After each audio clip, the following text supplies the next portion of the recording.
मंगलमूर्ति मोरया। श्रीमद् भागवत महापुराण की जय। श्री भगवान की जय। श्री शुक महाराज की जय। गोपाल कृष्ण भगवान की जय। ओम नमो भगवते वासुदेवाय।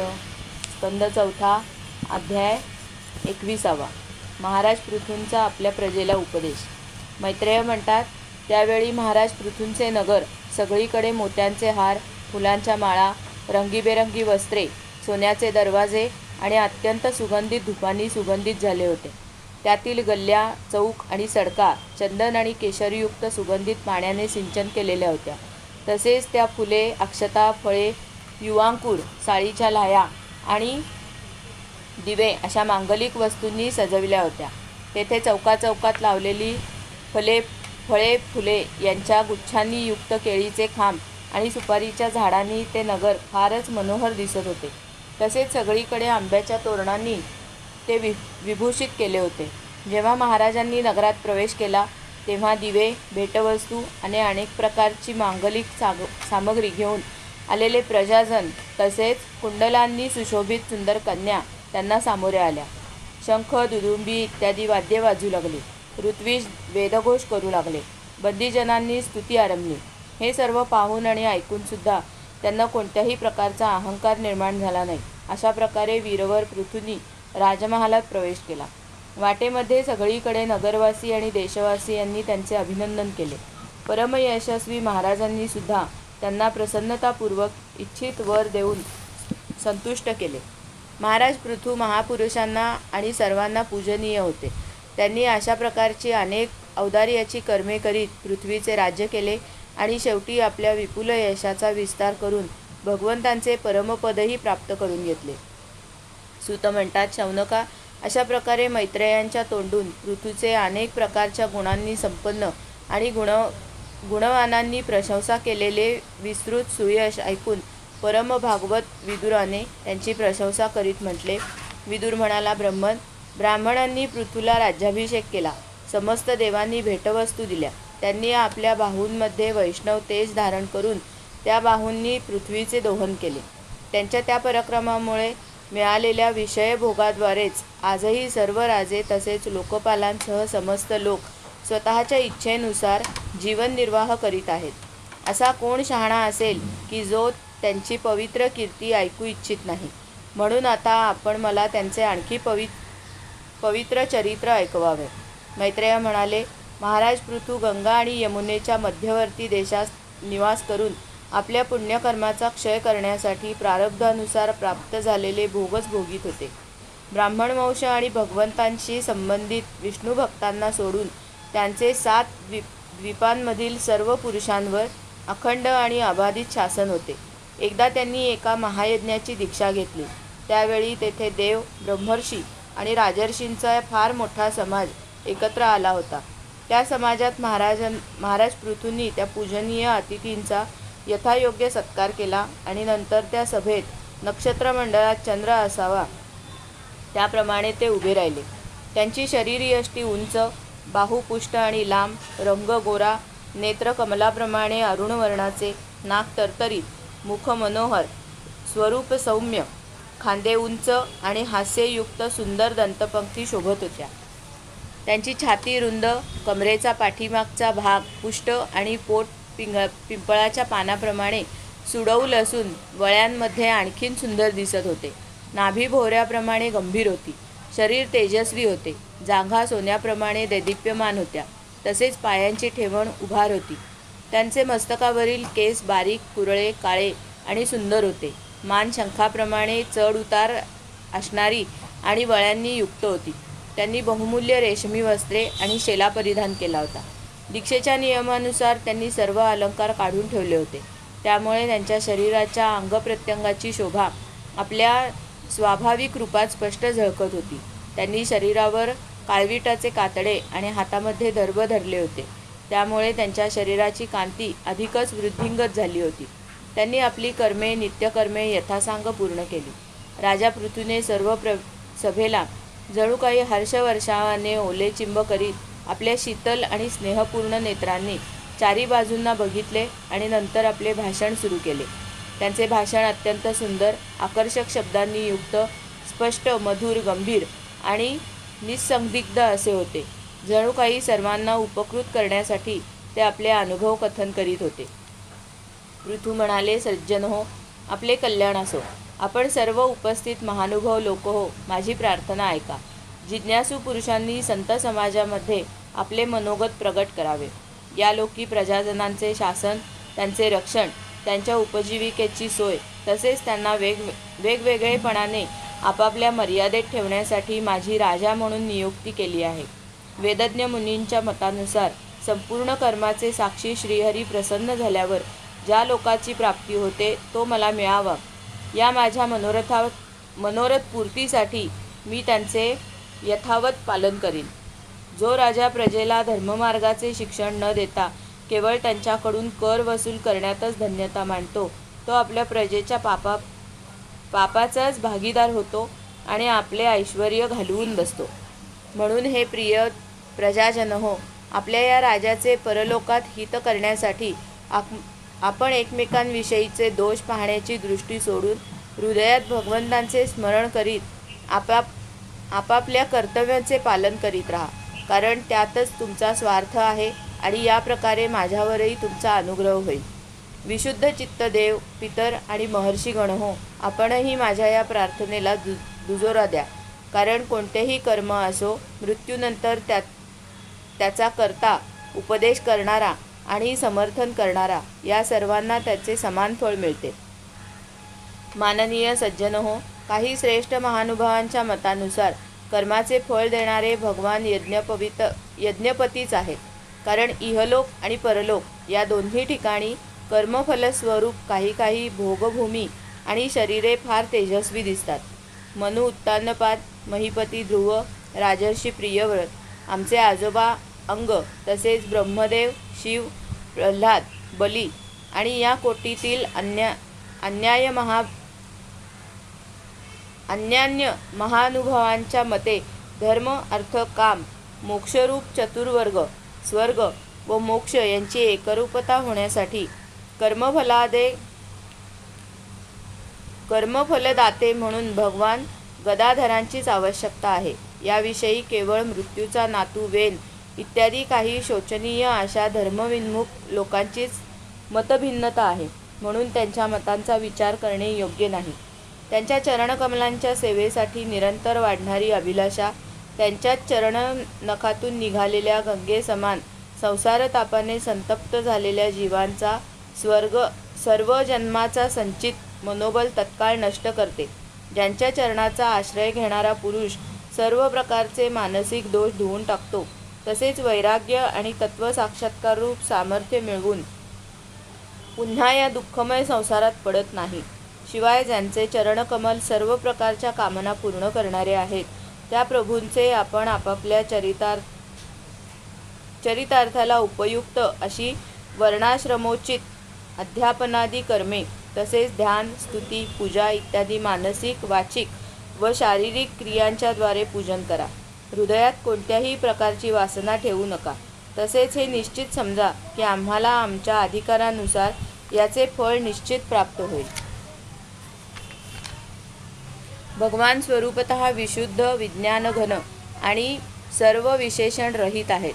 परंतु या कर्ममार्गामध्ये तेज, जव, तांदूळ इत्यादी द्रव्ये, शुक्लादी गुण, कुटणे इत्यादी क्रिया आणि मंत्र व त्यांचे अर्थ, संकल्प, पदार्थ, शक्ती तसेच ज्योतिष्टोम आदी नामांनी संपन्न होणाऱ्या अनेक विशेषणयुक्त यज्ञाच्या रूपात प्रकाशित होतात. ज्याप्रमाणे एकच अग्नी निरनिराळ्या लाकडांमध्ये त्यांच्या आकारानुसार भासतो, त्याचप्रमाणे ते सर्वव्यापक प्रभू परमानंद स्वरूप असूनही प्रकृती, काल, वासना आणि अदृष्ट्य यापासून उत्पन्न झालेल्या शरीरातील विषयाकार झालेल्या बुद्धीमध्ये स्थिर होऊन त्या यज्ञयागादी क्रियांच्या फळरूपाने अनेक प्रकारचे आहेत असे वाटते. अहो, या पृथ्वीतलावरील माझे जे प्रजाजन यज्ञभोक्त्यांचे अधीश्वर सर्व गुरु श्रीहरींचे एकनिष्ठ भावाने आपापल्या धर्मानुसार निरंतर पूजन करतात, ते माझ्यावर मोठीच कृपा करतात. सहनशीलता, तपस्या आणि ज्ञान या विशिष्ट गुणांमुळे विष्णुभक्त आणि ब्राह्मणांचे वंश स्वभावतःच उज्ज्वल असतात. त्यांच्यावर कुलाने स्वतःचे तेज, धन, ऐश्वर इत्यादी समृद्धीमुळे असलेला आपला अधिकार गाजवू नये. ब्रह्मदेव इत्यादी सर्व देवांमध्ये अग्रगण्य ब्राह्मण भक्त पुराण पुरुष श्रीहरींनी सुद्धा नेहमी त्यांच्या चरणांना वंदन करून अविचल लक्ष्मी आणि जगाला पवित्र करणारी कीर्ती प्राप्त केली आहे. सर्वार्थयामी स्वयंप्रकाश ब्राह्मणप्रिय श्रीहरी ब्राह्मणांची सेवा करण्यानेच परमसंतुष्ट होतात. म्हणून आपण सर्वांनी सर्व प्रकारे नम्रतापूर्वक त्यांच्या या धर्माचे निष्ठेने पालन करण्यासाठी ब्राह्मण कुलाची सेवा केली पाहिजे. यांची नित्य सेवा केल्याने लवकरच चित्त शुद्ध झाल्याकारणाने मनुष्य परमशांतिरूप मोक्ष प्राप्त करून घेतो. म्हणून या जगात जो हवीरद्रव्य घेणाऱ्या देवतांचे मुख होऊ शकेल असा या ब्राह्मणांपेक्षा श्रेष्ठ कोण आहे? उपनिषदांची वचने एकमेव त्यांना लागू होतात. ते भगवान अनंत यज्ञीय देवतांच्या नावाने तत्वज्ञानी पुरुषांनी ब्राह्मणांच्या मुखामध्ये श्रद्धापूर्वक हवन केलेले पदार्थ जसे आवडीने ग्रहण करतात, तसे चेतनाशून्य अग्नीत अर्पण केलेल्या पदार्थांना ग्रहण करीत नाहीत. सभ्यगण हो, जसे स्वच्छ आरशामध्ये प्रतिबिंब स्पष्ट दिसते, त्याप्रमाणे ज्यांच्यामुळे या संपूर्ण प्रपंचाचे यथायोग्य ज्ञान होते, त्या नित्य शुद्ध आणि सनातन वेदांना जे परमार्थ तत्वाच्या ग्रहणासाठी श्रद्धा, तप, मंगलमय आचरण, स्वाध्यायविरोधी असलेल्या बोलण्याचा त्याग करणे, तसेच संयम आणि समाधीचा अभ्यास याद्वारा धारण करतात, त्या ब्राह्मणांच्या चरणकमलांची धूळ मी आयुष्यभर आपल्या मुकुटावर धारण करीन. कारण ती नेहमी डोक्यावर ठेवल्याने मनुष्याचे सर्व पाप तात्काळ नष्ट होते आणि सर्व गुण त्याची सेवा करू लागतात.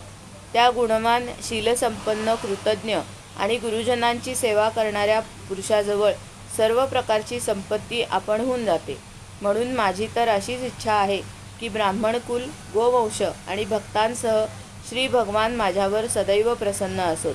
मैत्रेय म्हणतात, महाराज पृथूंचे हे भाषण ऐकून देवता, पितर आणि ब्राह्मण आदी सर्व साधुजन अतिशय प्रसन्न झाले आणि वाहवा म्हणून त्यांची प्रशंसा करू लागले. ते म्हणाले, पिता आपल्या पुत्राच्या द्वारे पुण्यलोकाची प्राप्ती करून घेतो. हे श्रुतिवचन यथार्थ आहे. पापी वेन ब्राह्मणांच्या शापाने मारला गेला होता. असे असूनही त्यांच्या पुण्यबलाने त्याचा नरकवास टळला.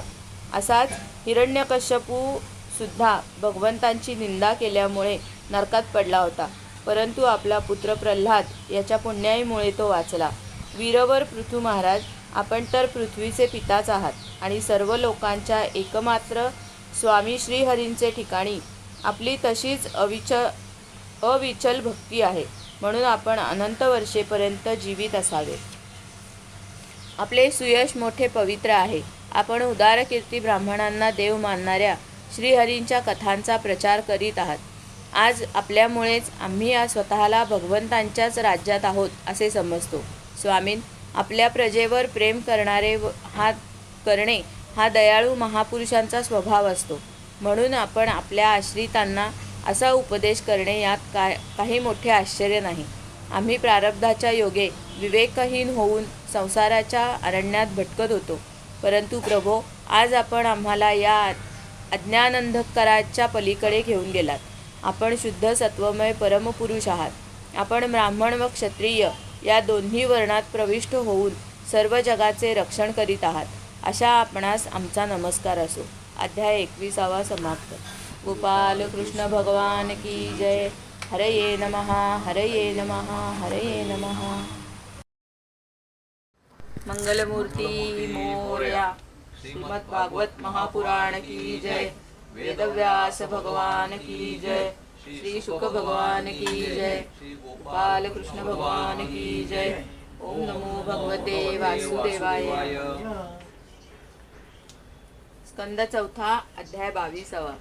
पृथूंना सनकादिकांचा उपदेश. मैत्रेय म्हणतात, ज्यावेळी प्रजाजन परमपराक्रमी पृथूंची अशी स्तुती करत होते, त्याच वेळी सूर्याप्रमाणे तेजस्वी असे 4 मुनीश्वर तेथे आले. राजा व त्याच्या सेवकांनी ते सिद्धेश्वर आपल्या दिव्य कांतीने सर्व लोकांना पापापासून मुक्त करीत आकाशातून उतरून येत असलेले पाहिले. जसा विषयी जीव विषयांकडे ओढला जातो त्याप्रमाणे सनकादिकांचे दर्शन होताच राजाचे प्राण त्यांच्याकडे ओढले गेले आणि जणू काही त्यांना थांबवण्यासाठीच ते आपले सभासद आणि सेवक यांच्यासह एकदम उठून उभे राहिले. जेव्हा ते मुनिगण अर्घ्य स्वीकारून आसनावर बसले तेव्हा सुसंस्कृतात अग्रगण्य पृथूंनी त्यांच्या महिम्याने प्रभावित होऊन विनयाने मान झुकवून त्यांची यथासांग पूजा केली. नंतर त्यांचे चरणोदक आपल्या डोक्यावर शिंपडले. अशा प्रकारे शिष्टसंमत आचारांचा आदर आणि पालन करून त्यांनी सदाचारी लोकांनी कसे वागावे हेच दाखवले. सनकादिक मुनीश्वर शंकराचेही ज्येष्ठ बंधू होते. आपापल्या कुंडात अग्नी शोभून दिसतो त्याप्रमाणे ते सुवर्ण सिंहासनावर शोभून दिसत होते. श्रद्धा व संयम यांनी युक्त असणाऱ्या पृथूने प्रेमपूर्वक त्यांना म्हटले. पृथू म्हणाले, मंगलमूर्ती मुनीश्वरांनो, आपले दर्शन योग्यांनाही दुर्लभ आहे. असे असून आपण स्वतः आपले दर्शन मला द्यावे असे कोणते पुण्य माझ्या हातून घडले आहे, ज्याच्यावर ब्राह्मण आणि गणांसहित श्री शंकर किंवा श्री विष्णू प्रसन्न होतील.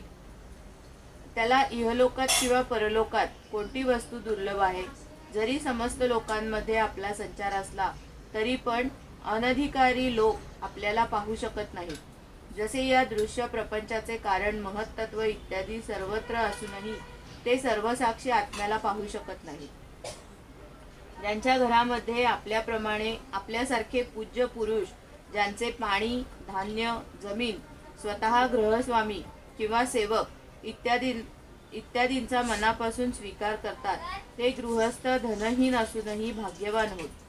ज्यांच्या घरामध्ये कधी भगवत भक्त्यांच्या चरणोदकाचे थेंब पडले नाही, ते सर्व प्रकारच्या रुद्धिसिद्धींनी परिपूर्ण असले तरी ज्यांच्यावर साप वास्तव्य करतात अशा वृक्षांप्रमाणेच होत.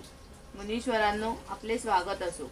आपण बाल्यावस्थेपासूनच मुमुक्षूंच्या मार्गाने जात एकाग्र चित्ताने ब्रह्मचर्यादी महान व्रतांचे मोठ्या श्रद्धेने आचरण करीत आहात.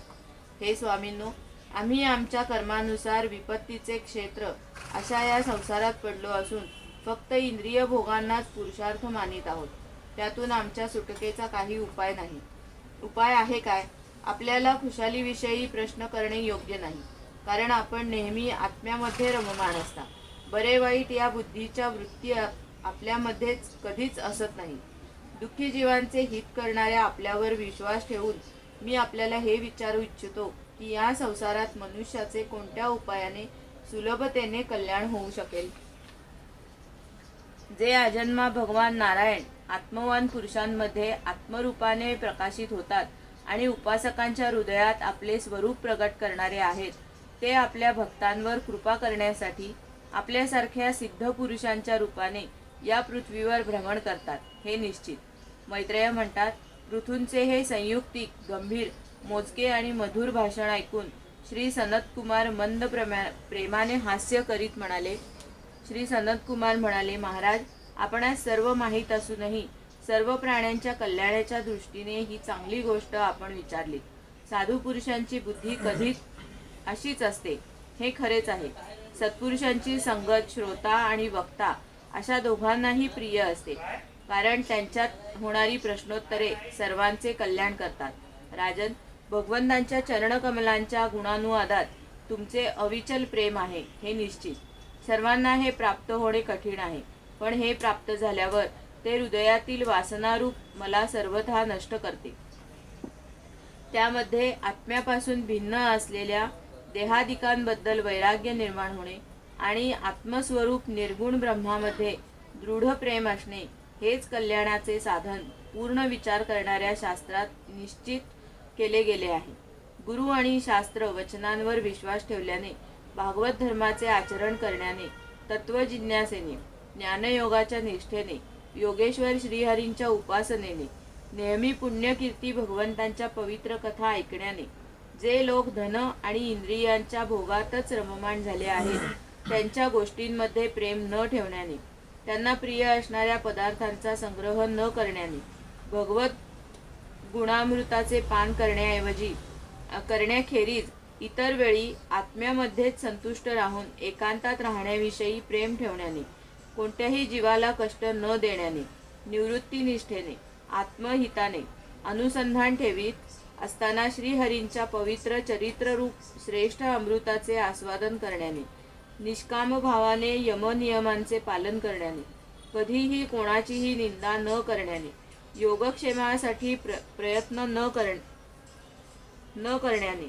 शीतोष्णादी द्वंद्वे सहन करण्याने, भक्तांच्या कानांना सुख देणाऱ्या श्रीहरींच्या गुणांचे वारंवार वर्णन करण्याने आणि वाढत जाणाऱ्या भक्तिभावाने मनुष्याला कार्यकारण रूप संपूर्ण जड प्रपंचाविषयी वैराग्य निर्माण होते आणि आत्मस्वरूप निर्गुण परब्रह्मामध्ये अनायासे त्याला प्रीती निर्माण होते. परब्रह्मामध्ये आत्यंतिक प्रेम निर्माण झाल्यावर पुरुष सद्गुरूंना शरण जातो. नंतर ज्ञान आणि वैराग्याच्या प्रबळ वेगामुळे वासनाशून्य झालेल्या अविद्या इत्यादी 5 प्रकारच्या क्लेशांनी युक्त अशा अहंकारात्मक आपल्या लिंग शरीराला तो लाकडातून प्रगट झालेला अग्नी नंतर त्यालाच जाळतो तसा जाळतो. अशा रीतीने लिंगदेहाचा नाश झाल्यावर तो त्याच्या कर्तृत्वादी सर्व गुणांपासून मुक्त होतो. नंतर जसे स्वप्नात निरनिराळे पदार्थ पाहूनही त्यातून जागे झाल्यावर त्याला त्यातील एकही पदार्थ प्रत्यक्ष दिसत नाही, तसे त्याला शरीराच्या बाहेर दिसणारे आणि अंतःकरणात अनुभवाला येणारे पदार्थ दिसत नाहीत. ही स्थिती प्राप्त होण्याच्या अगोदर हे पदार्थ जीवात्मा आणि परमात्मा यांच्यामध्ये राहून त्यांच्यामध्ये भेद दाखवित होते. जोपर्यंत अंतःकरण रूप उपाधी असते तोपर्यंत पुरुषाला जीवात्मा, इंद्रियांचे विषय आणि या दोघांचा संबंध प्रस्थापित करणारा अहंकार याचा अनुभव येतो, त्यानंतर नाही. बाह्य जगातही आपण असे पाहतो की पाणी, आरसा इत्यादी निमित्तामुळेच आपले बिंब आणि प्रतिबिंब असा भेद दिसतो, इतर वेळी नाही. विषय चिंतनात मग्न असणाऱ्यांचे मन विषयांकडे ओढ असणाऱ्या इंद्रियाकडून जेव्हा आपल्याकडे ओढून घेतले जाते, तेव्हा जसे सरोवराच्या काठावर उगवलेले गवत आपल्या मुळातून त्यांचे पाणी शोषून घेते, तसे ते मन बुद्धीची विचारशक्ती आटवते. विचारशक्ती नष्ट झाल्यावर स्मृती राहत नाही आणि स्मृतीचा नाश झाल्यावर ज्ञान शिल्लक राहत नाही.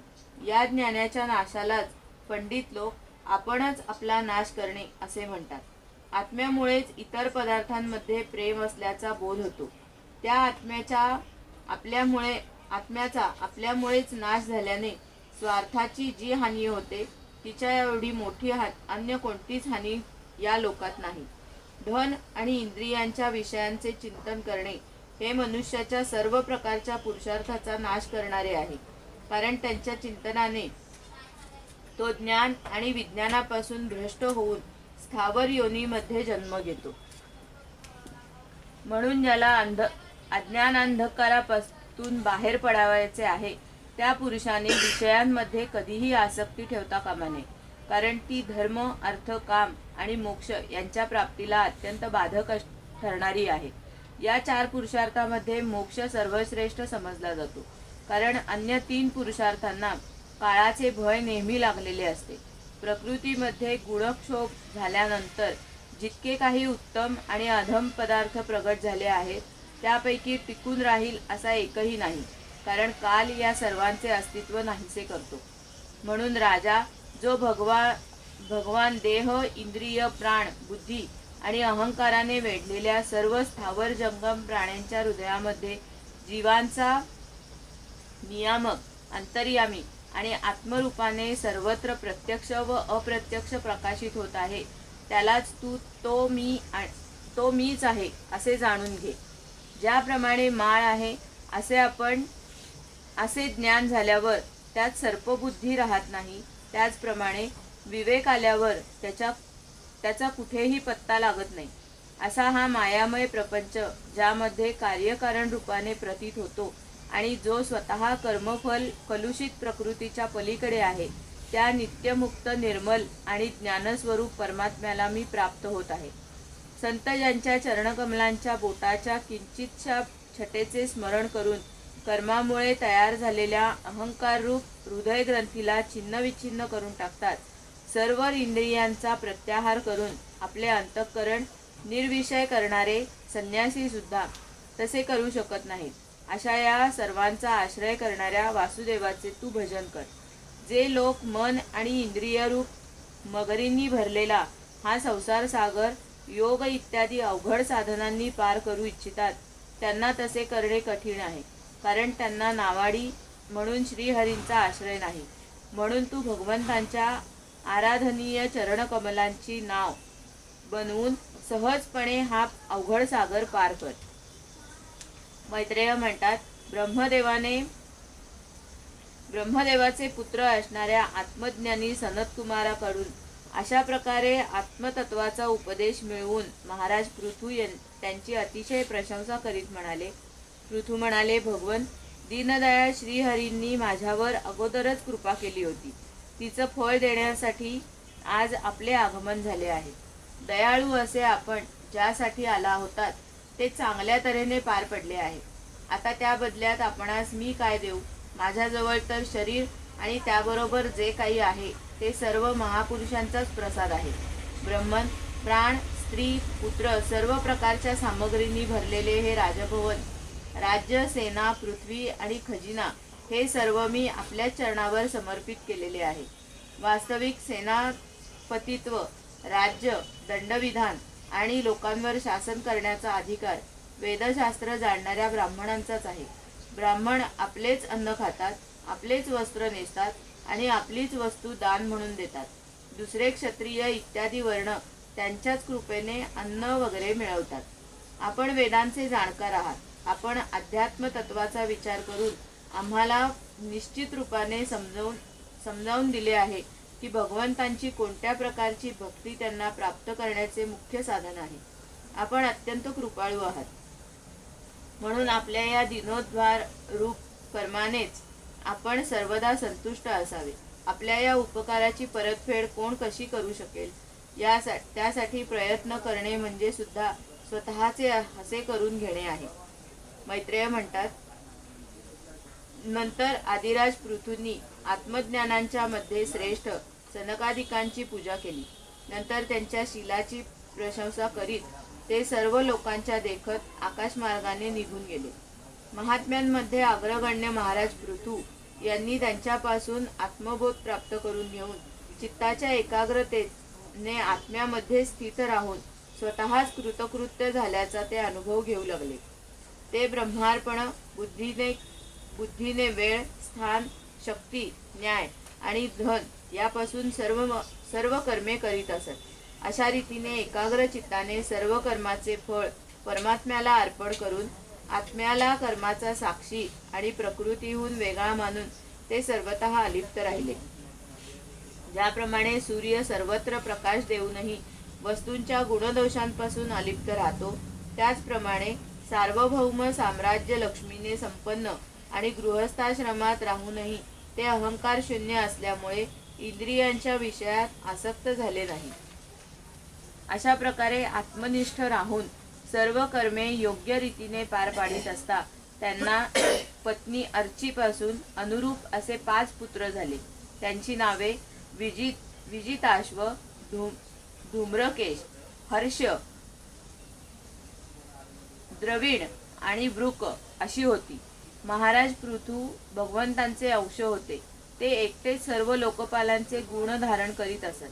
आपले औदार्य, प्रिय व हितकर वचन, मनोहर मूर्ती आणि सौम्य गुणांच्या द्वारा प्रजेचे मनोरंजन करीत राहिल्याने दुसरा चंद्रच जणू असे समजून त्यांचे राजा हे नाव सार्थ झाले. सूर्य ज्याप्रमाणे उन्हाळ्यात पृथ्वीवरील पाणी खेचून पावसाळ्यात पुन्हा त्याचा पृथ्वीवर वर्षाव करतो, तसेच आपल्या किरणांनी सर्वांना उष्णता देतो, त्याचप्रमाणे ते कररूपाने प्रजेचे धन घेऊन तेच प्रजेच्या हितासाठी खर्च करीत. ते तेजाच्या बाबतीत अग्नीसारखे असह्य, इंद्राप्रमाणे अजिंक्य, पृथ्वीप्रमाणे क्षमाशील आणि स्वर्गाप्रमाणे मनुष्यांच्या सर्व इच्छा पूर्ण करणारे होते. प्रजाजनांना तृप्त करण्यासाठी ते मेघाप्रमाणे त्यांना इच्छित धन देत.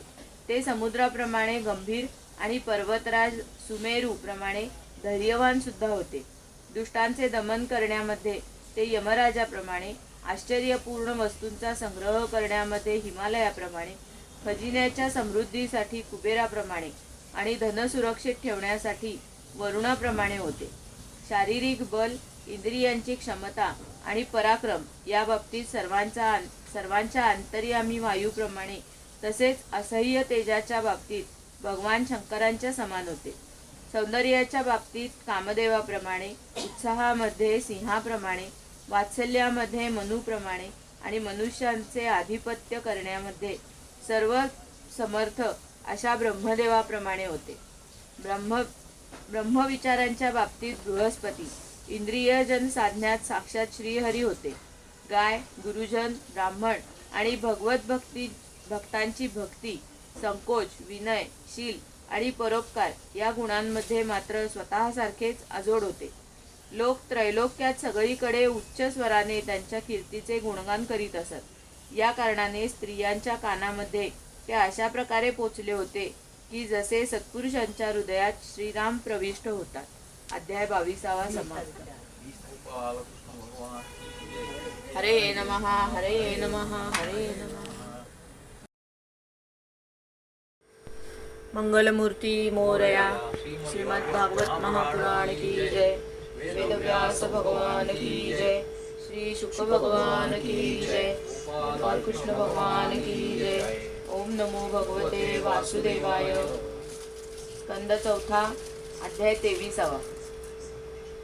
राजा पृथूंची तपश्चर्या आणि परलोक गमन. मैत्रेय म्हणतात, अशा प्रकारे महातपस्वी प्रजापती पृथूने स्वतः अन्न वगैरे निर्माण केले. नगरे, गावे इत्यादी राहण्याची व्यवस्था करून स्थावर जंगम अशा सर्वांची उपजीविकेची सुविधा करून दिली.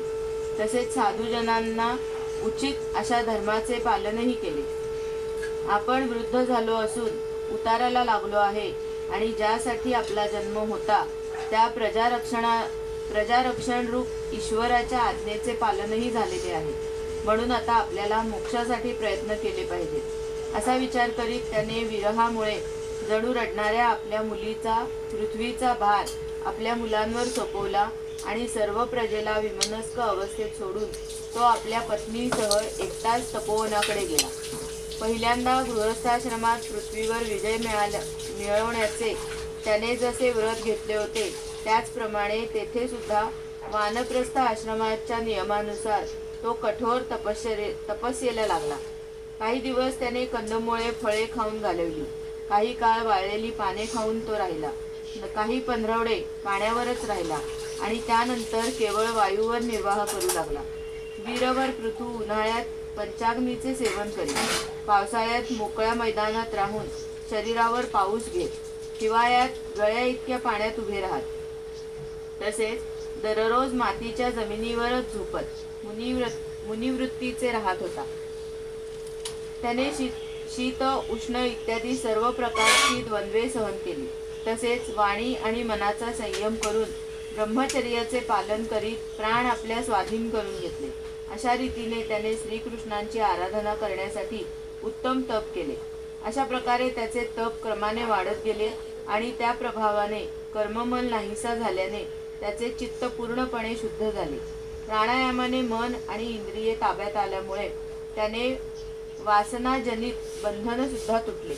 जेव्हा भगवान सनतकुमारांनी त्याला ज्या श्रेष्ठ अध्यात्मयोगाचे शिक्षण दिले होते त्यानुसार राजा पृथू पुरुषोत्तम श्रीहरींची आराधना करू लागला. अशा तऱ्हेने भगवतपरायण होऊन श्रद्धापूर्वक सदाचरणाचे पालन करीत नेहमी साधन केल्याने परब्रह्म परमात्म्यामध्ये त्याची अनन्य भक्ती निर्माण झाली. त्याच्या या भगवंतांच्या उपासनेने अंतःकरण शुद्ध सात्विक झाल्यावर निरंतर भगवत चिंतनाच्या प्रभावाने प्राप्त झालेल्या अनन्य भक्तीमुळे त्याला वैराग्ययुक्त ज्ञान प्राप्त झाले आणि त्या तीव्र ज्ञानाच्या द्वारे संशयाला कारण असणाऱ्या जीवाच्या उपाधिभूत 5ही कोशांना त्याने नष्ट केले. एवढे झाल्यावर देहात्मबुद्धीची निवृत्ती आणि परमात्म स्वरूप श्रीकृष्णांची अनुभूती आल्याने अन्य सर्व प्रकारच्या सिद्धी इत्यादींपासूनही तो उदासीन झाला. त्यामुळे ज्याच्या सहाय्याने त्याने प्रथम आपल्या जीवकोशाचा नाश केला होता त्या तत्वज्ञानासाठी सुद्धा प्रयत्न करणे त्याने सोडून दिले. कारण जोपर्यंत साधकाला योगमार्गाच्या द्वारे श्रीकृष्ण कथामृतामध्ये प्रेम उत्पन्न होत नाही तोपर्यंत केवळ योग साधनेने त्याचा मोह दूर होत नाही.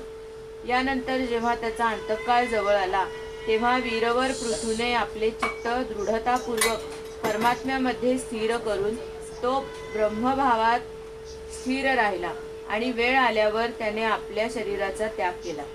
त्याने टाचेने गुदद्वार दाबून धरून प्राणवायूला हळूहळू मूलाधारापासून वर आणि ताणीत त्याला क्रमशः नाभी, हृदय, वक्षस्थळ, कंठ, मस्तकात स्थिर केले.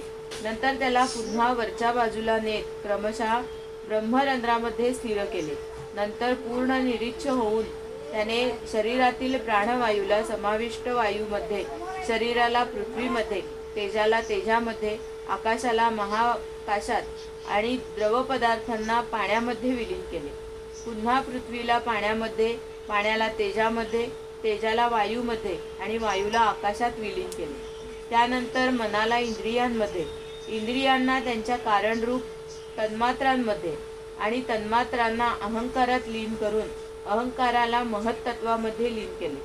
त्यानंतर सर्व गुणांची अभिव्यक्ती करणाऱ्या त्या महत्त्वाला मायोपाधी जीवामध्ये स्थिर केले.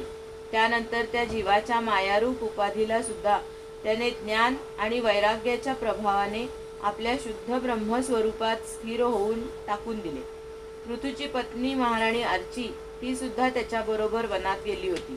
पायांनी जमिनीला स्पर्श सुद्धा करू न शकण्या इतकी ती कोमल होती.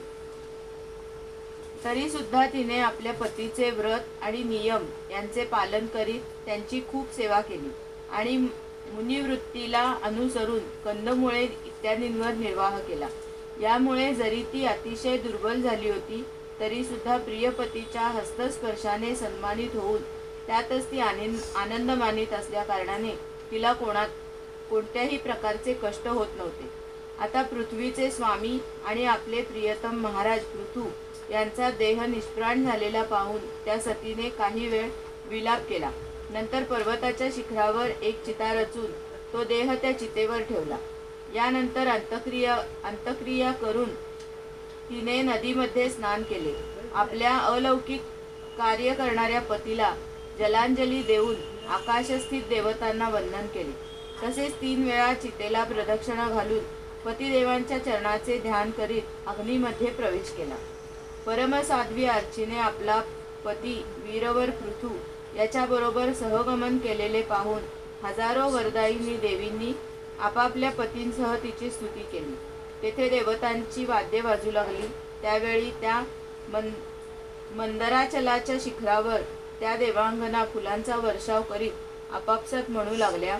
देवी म्हणाल्या, अहो धन्य आहे या स्त्रीची, ज्याप्रमाणे श्री लक्ष्मी यज्ञेश्वर भगवान विष्णूंची सर्व भावे सेवा करते त्याचप्रमाणे हिने आपला पती राजराजेश्वर पृथूंची सेवा केली. आपल्या अचिंत्य कर्माच्या प्रभावाने निश्चितच ही सती आम्हाला ओलांडून आपल्या वैन्य पतीबरोबर उच्चतर लोकी जाऊ लागली आहे. या लोकी थोड्याच दिवसांचे आयुष्य असूनही जे लोक भगवंतांचे परमपद प्राप्त करण्याचे आत्मज्ञान प्राप्त करून घेतात त्यांना या संसारात कोणता पदार्थ दुर्मिळ आहे. म्हणून जो पुरुष महत्प्रयासाने भूलोकी मोक्षाचे साधन स्वरूप मनुष्य शरीर मिळाल्यानंतरही विषयांमध्ये आसक्त असतो तो निश्चितच आत्मघातकी समजावा. अरे रे, तो खराच फसला म्हणायचा. मैत्रेय म्हणतात, देवांगना अशा प्रकारे स्तुती करत असताना भगवंतांच्या ज्या परमधामाला आत्मज्ञानांमध्ये श्रेष्ठ भगवत प्राण महाराज पृथू गेला त्याच पतिलोकाला महाराणी अर्ची सुद्धा गेली. परमभागवत पृथू असेच प्रभावशाली होते. त्यांचे चरित्र अत्यंत श्रेष्ठ आहे. मी त्यांचे तुझ्यासमोर वर्णन केले. जो पुरुष हे परमपवित्र चरित्र श्रद्धापूर्वक एकाग्र चित्ताने वाचतो, ऐकतो आणि ऐकवितो त्याला सुद्धा महाराज पृथूंचे पद प्राप्त होते. याचा सकामभावाने पाठ केल्यास ब्राह्मण ब्रह्मतेज प्राप्त करतो, क्षत्रिय पृथ्वीपती होतो, वैश्य व्यापारात श्रेष्ठ होतो आणि शूद्र उत्तम संत होतो. स्त्री असो किंवा पुरुष, जो कोणी हे चरित्र आदराने 3 वेळा ऐकतो तो संतानहीन असेल तर पुत्रवान, धनहीन असेल तर महाधनी, कीर्तिहीन असेल तर यशस्वी आणि मूर्ख असेल तर पंडित होतो. हे चरित्र मनुष्य मात्रांचे कल्याण करणारे आणि अमंगल दूर करणारे आहे. हे धन, यश आणि आयुष्याची वृद्धी करणारे, स्वर्गप्राप्ती करून देणारे व कलियुगाचे दोष नाहीसे करणारे आहे. हे धर्म इत्यादी चतुर्वर्गाची प्राप्ती करून देण्यासही सहाय्यक आहे. म्हणून जे लोक धर्म, अर्थ, काम आणि मोक्ष यांनी मिळणारी सिद्धी प्राप्त करू इच्छितात त्यांनी याचे श्रद्धापूर्वक श्रवण केले पाहिजे. जो राजा विषय मिळवण्यासाठी प्रस्थान करतेवेळी हे चरित्र ऐकून त्यांच्यावर स्वारी करील तेव्हा पृथूंच्या पुढे येऊन राजे लोक जसे नजराणे सादर करीत असत तसे नजराणे घेऊन याच्या पुढे ठेवतील. मनुष्याने अन्य सर्व आसक्ती सोडून भगवंतांचे ठिकाणी विशुद्ध भक्तिभाव ठेवून महाराज पृथूंचे हे चरित्र ऐकवावे आणि वाचावे. विदुरा, भगवंतांचे महात्म्य प्रगट करणारे हे परमपवित्र चरित्र मी आपणास ऐकविले. याच्यावर निष्ठा ठेवणारा माणूस महाराज पृथूंसारखी गती प्राप्त करून घेतो. जो पुरुष या पृथुचरित्राचे दररोज आदरपूर्वक निष्काम भावाने श्रवण आणि कीर्तन करतो त्याला त्यांचे चरण संसार सागर पार करण्यासाठी नावेप्रमाणे आहे. त्या श्रीहरींविषयी आत्यंतिक प्रेम निर्माण होते. अध्याय 23 समाप्त.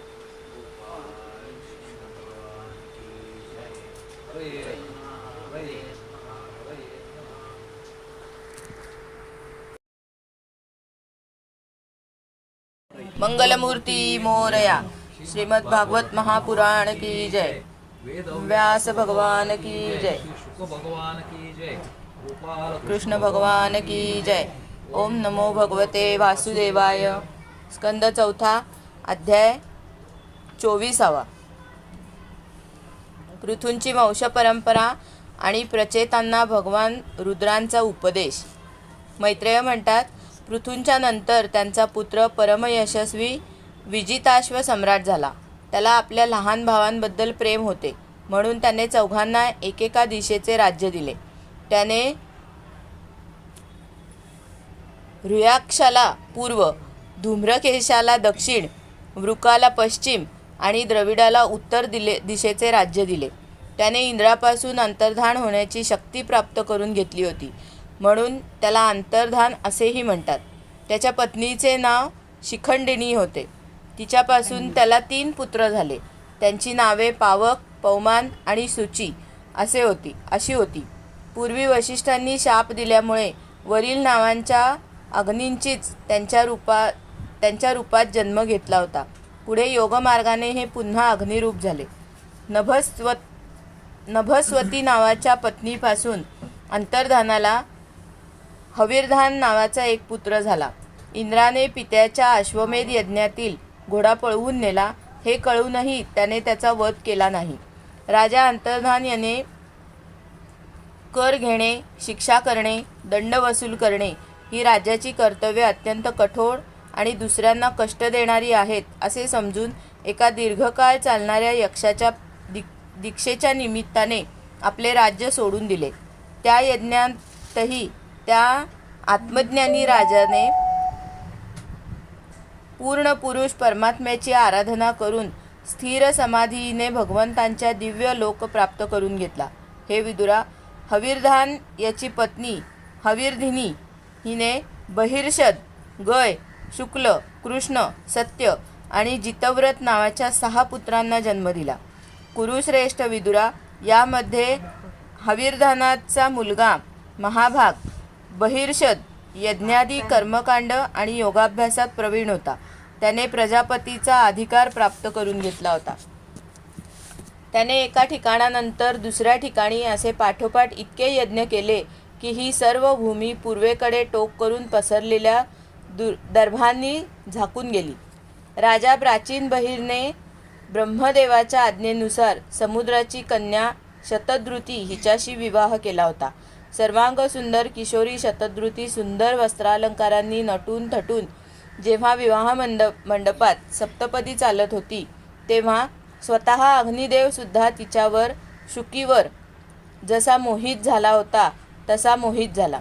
नवविवाहिता शतधृतीने आपल्या नुपुरांच्या झंकारांनीच दिशादिशातील देव, असुर, गंधर्व, मुनी, सिद्ध, मनुष्य आणि नाग सर्वांना वश करून घेतले. शतधृतीपासून प्राचीन बहिला प्रचेता नावाचे 10 पुत्र झाले.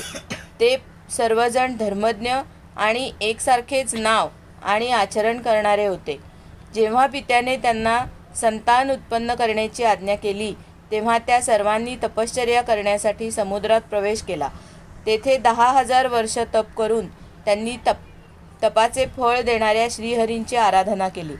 घरून तपश्चर्येसाठी जात असताना वाटेत श्री महादेवांनी त्यांना दर्शन देऊन कृपापूर्वक ज्याचा उपदेश केला होता त्याचेच ते एकाग्रपूर्वक ध्यान, जप आणि पूजन करीत राहिले.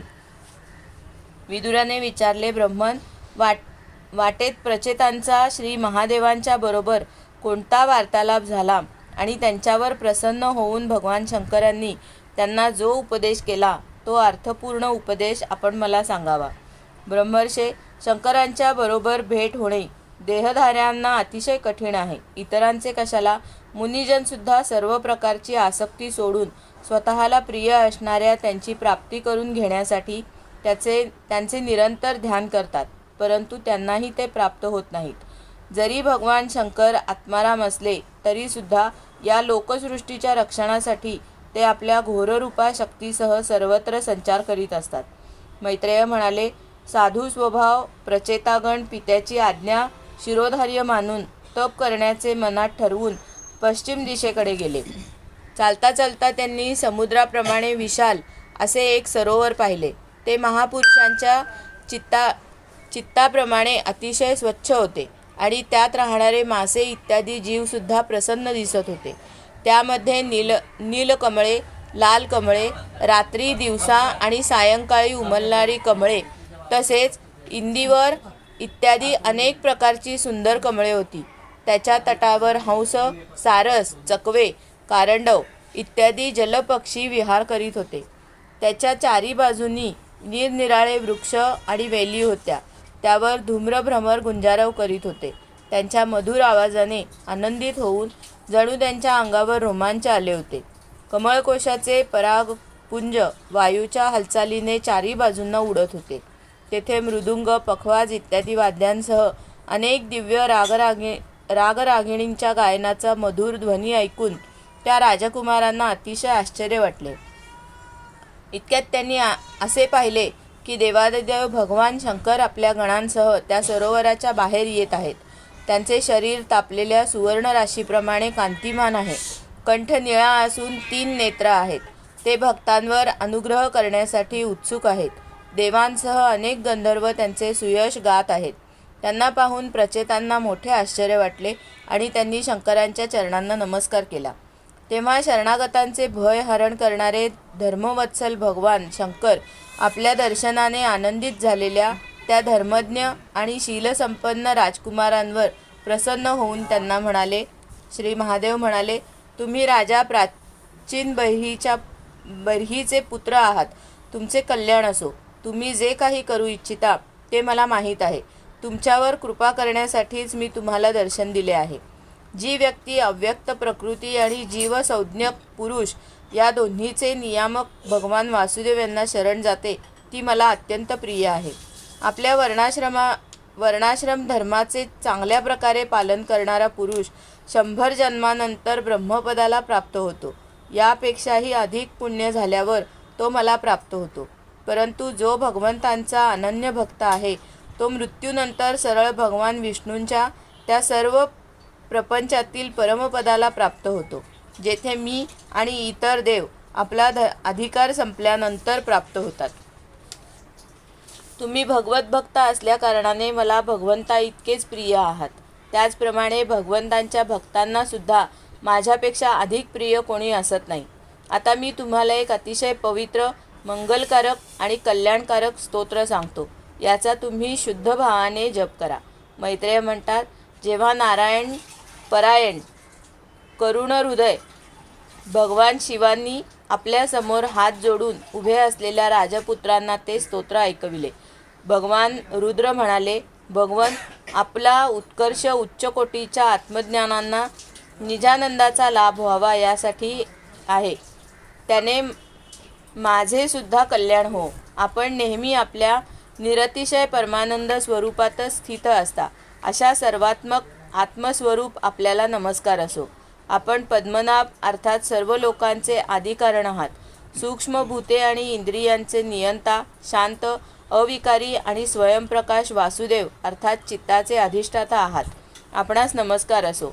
आपणच अव्यक्त, अनंत आणि मुखाग्नीच्या द्वारा संपूर्ण लोकांचा संहार करणारे अहंकाराचे अधिष्ठाता संकर्षण आहात. तसेच जगाच्या उत्कृष्ट ज्ञानाचे उगमस्थान असणाऱ्या बुद्धीचे अधिष्ठाता प्रद्युम्न आहात. आपणास नमस्कार असो. आपणच इंद्रियांचे स्वामी,